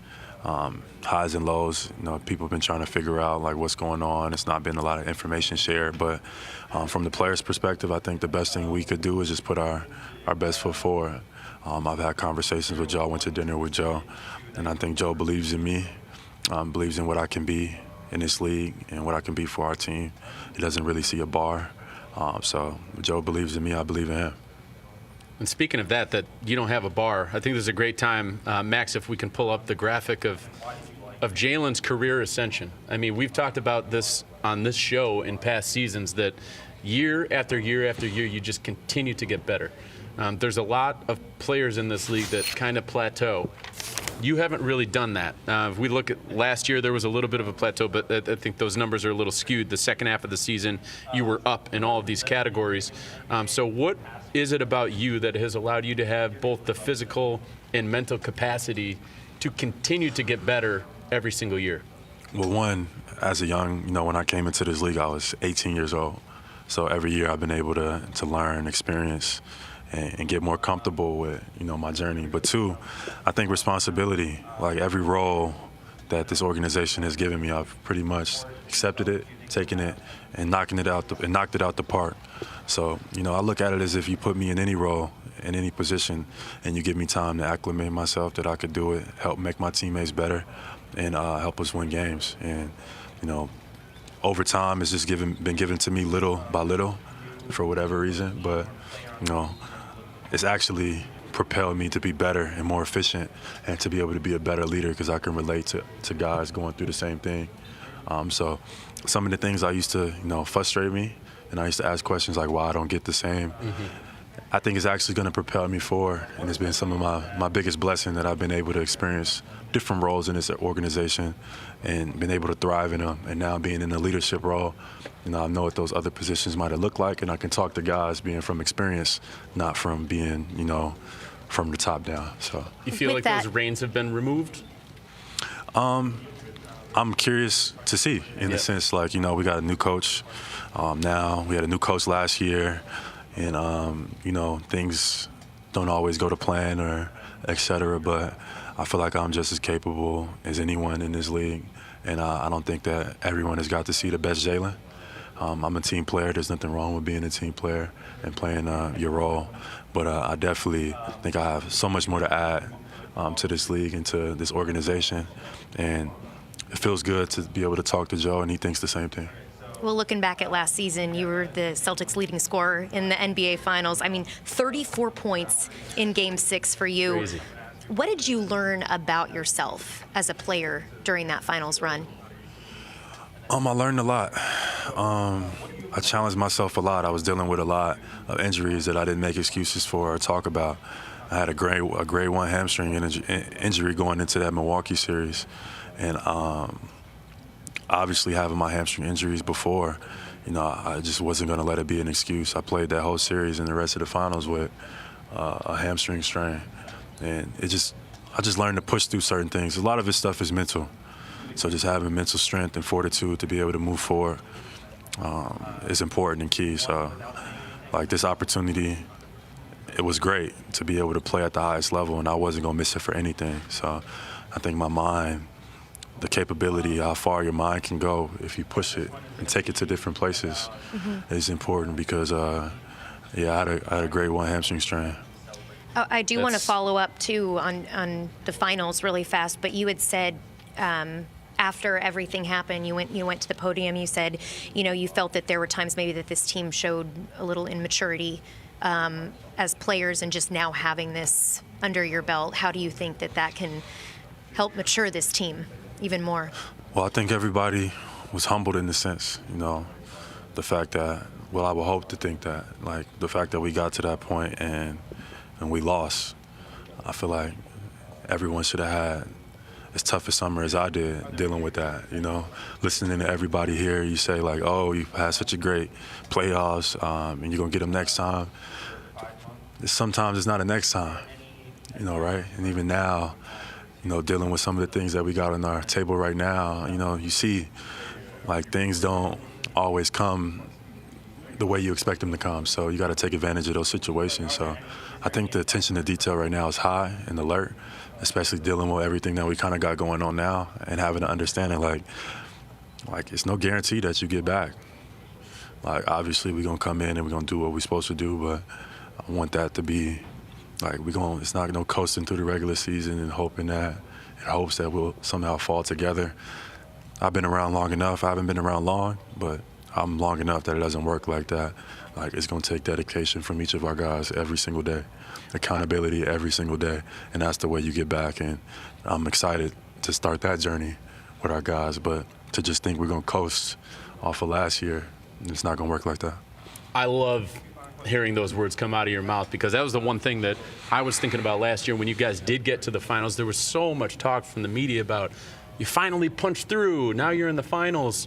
And the last thing that anyone wanted you guys to think is, okay, this is something that's going to happen all the time now. So it's so good to hear that you guys are still humbled and grounded, and that it's hard to get back there. I mean, that was the first time the Celtics organization has been there since 2010. So it doesn't come around every day. It's great to hear that you guys have that perspective in the locker room. And we're looking forward to seeing you try to make a run to get back there again this year. I know the talent's in the locker room, the talent's on the coaching staff. With that being said, why do you believe in this group that you can get over the hump? I've seen this group be resilient in moments that's been tough, So we've played together for a long time. We know each other's tendencies. We should know how to play the game the right way, and I think, like, it's a lot on us and our leadership. So it's not just on Joe. It's on each of our guys as well. So I think it's a great challenge, and I'm optimistic in seeing how things pan out. And on top of that, this year we got the 6 on our jerseys, representing Bill Russell, what he stood for. So having that, thinking about his legacy and what he stood for, and the amount of adversity that he might have went through is nothing to compare to what we're dealing with now. So we always try to keep that in perspective, but to have it on our jerseys every single night will be, easy to do that. So it should be fun. At the end of the day, it's basketball. We're in the NBA, playing for one of the most storied franchises. So it should be fun. Just following up to the addition of Malcolm Brogdon and what he brings to this team, he said he's excited. He will take on any role he wants to add to this team any way that he can. What stands out to you about him as a player and what you've seen? Just a great guy, great guy, Georgia native, such as myself. Great person, great friend of mine, somebody I've grown close with. It's just been, it's going to be great having him around in the locker room. The things that he thrives at are things that, always don't show up on the stat sheet. Character, dedication, ability to handle adversity. these are things that somebody like a Malcolm Brogdon is at the top of his class in. So I'm excited to share a locker room with somebody like that. And another relationship that's obviously important on this team is you and Jason. And there was a lot of talk at the first half of the season last year that it wasn't going to work behind closed doors. And I know in front of those doors, you guys were supportive of each other the entire way. And what do you know? Next thing, you're in Game 6 of the NBA Finals. We all know it can work. Can you just speak to us about your relationship, how it has developed? I know you've talked about this before, but now we're going into yet another season. You're coming off an NBA Finals berth. Where do you guys stand in terms of your off-the-court relationship, and then how great you guys operate off of each other on the court? Like you said before, every season, there's going to be a certain amount of conversations around, me and Jason, just by, being the faces of the organization. And that comes with it. I think we've been able to keep that in perspective for the time being that we've been here. And for the most part, I think we've met and exceeded expectations. We've won in every case that we've been in, for the most part. And hopefully we'll be able to continue that.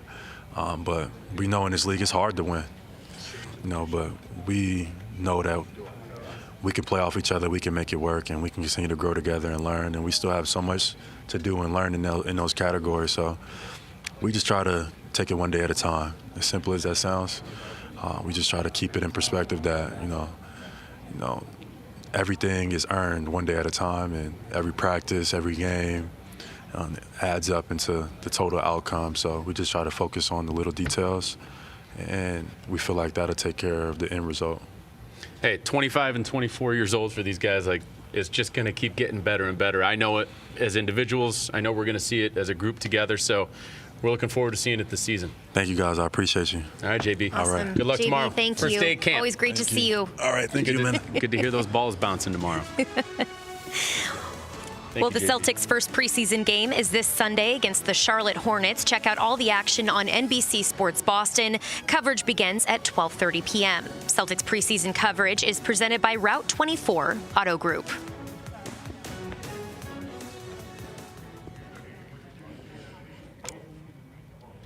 Well, great to hear from Jaylen Brown, as always, as we're wrapping up today. It's quiet in here now, right? I know. I was like, okay, I think it's time for Jaylen to go.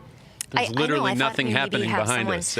So I will say that I was a little nervous coming into today of just kind of seeing how the guys would be. The energy seems really good right now. Listen, my thought process throughout this entire thing, Amanda, is that these guys are professionals, right? Like they've been doing it for a long time. They've seen a lot in this league. And every single one of them has overcome every single one of those challenges to get to where they are today. So for us to have this team coming in with the energy that it brought to the table today, for them to be really rallying around Joe Missoula, you could hear that from every single guy. Everyone on this roster believes in him, and everyone on this roster believes that this is going to be a team to be reckoned with this season, even with Robert Williams missing 8 to 12 weeks and Danilo Gallinari potentially being out for the season. Scal thinks he might come back. But yeah, I'm excited to have heard and seen what we did today, and I'm looking forward to seeing what these guys bring to the table starting tomorrow. And how ready, after talking to Joe, how ready do you feel that he is to assume this role and lead this team? Authenticity is the biggest thing that I take out of all of my conversations with him. I've said it earlier today, and I'm going to continue to say it as he continues to be the head coach of this team. He is authentic at its core, and he's going to deliver every message that needs to be delivered. And really, we talked to some of the guys today about that. They said that, right? They said the first thing that he said this morning to the team is, number one, I want you to be honest with me, and number two, I'm going to be honest with you. I think if that route of conversation is open and honest from start to finish this season, there's going to be no challenges here within this locker room and with this team. And we all know this team is loaded with talent, so you just let that take the team where it may, and I think that's going to be in a really good landing spot. And I think, too, this team's hungry. They want to get back to it. But as we saw with JB, they're humbled, too, of knowing that that's not always going to happen. So they need to stay focused, and they need to make sure that they just, make the right adjustments to be able to get back to the finals. That was incredibly refreshing for me to hear Jaylen Brown say that unprompted. that he knows it's hard to get to the finals. He doesn't think this is going to happen every year just because they got there last year. He is hungry, the team is hungry, and they know that they're going to have to bring it to be able to get there again, right? This is not an easy path, especially I think the top teams in the East are going to be even better this season, and the Celtics are going to have a lot of competition. Yeah, where are you looking at where the Celtics stack in the East right now? Well, let's hope number one, right? But I mean, they're the betting favorites in Vegas. I don't know how much that means, but I think that does mean that the team is stacked with talent. I've talked about it all day. The backcourt is the best backcourt in terms of an entirety that I've ever seen since I've been here, entering season number 15. So this team has a great opportunity in front of it. That's why Brad Stevens and ownership went all in on being able to acquire a guy like Malcolm Brogdon and, before his injury, Danilo Gallinari. They think that there's a real great chance that this team could compete for a championship and should compete for a championship, and that's why they hit the green light button to go and bring those guys in. Well, we're looking forward to seeing it. And Can't training wait. camp takes place tomorrow. Thank you so much for everyone who tuned in. We're going to close with just some sights and sounds from the day here at Media Day.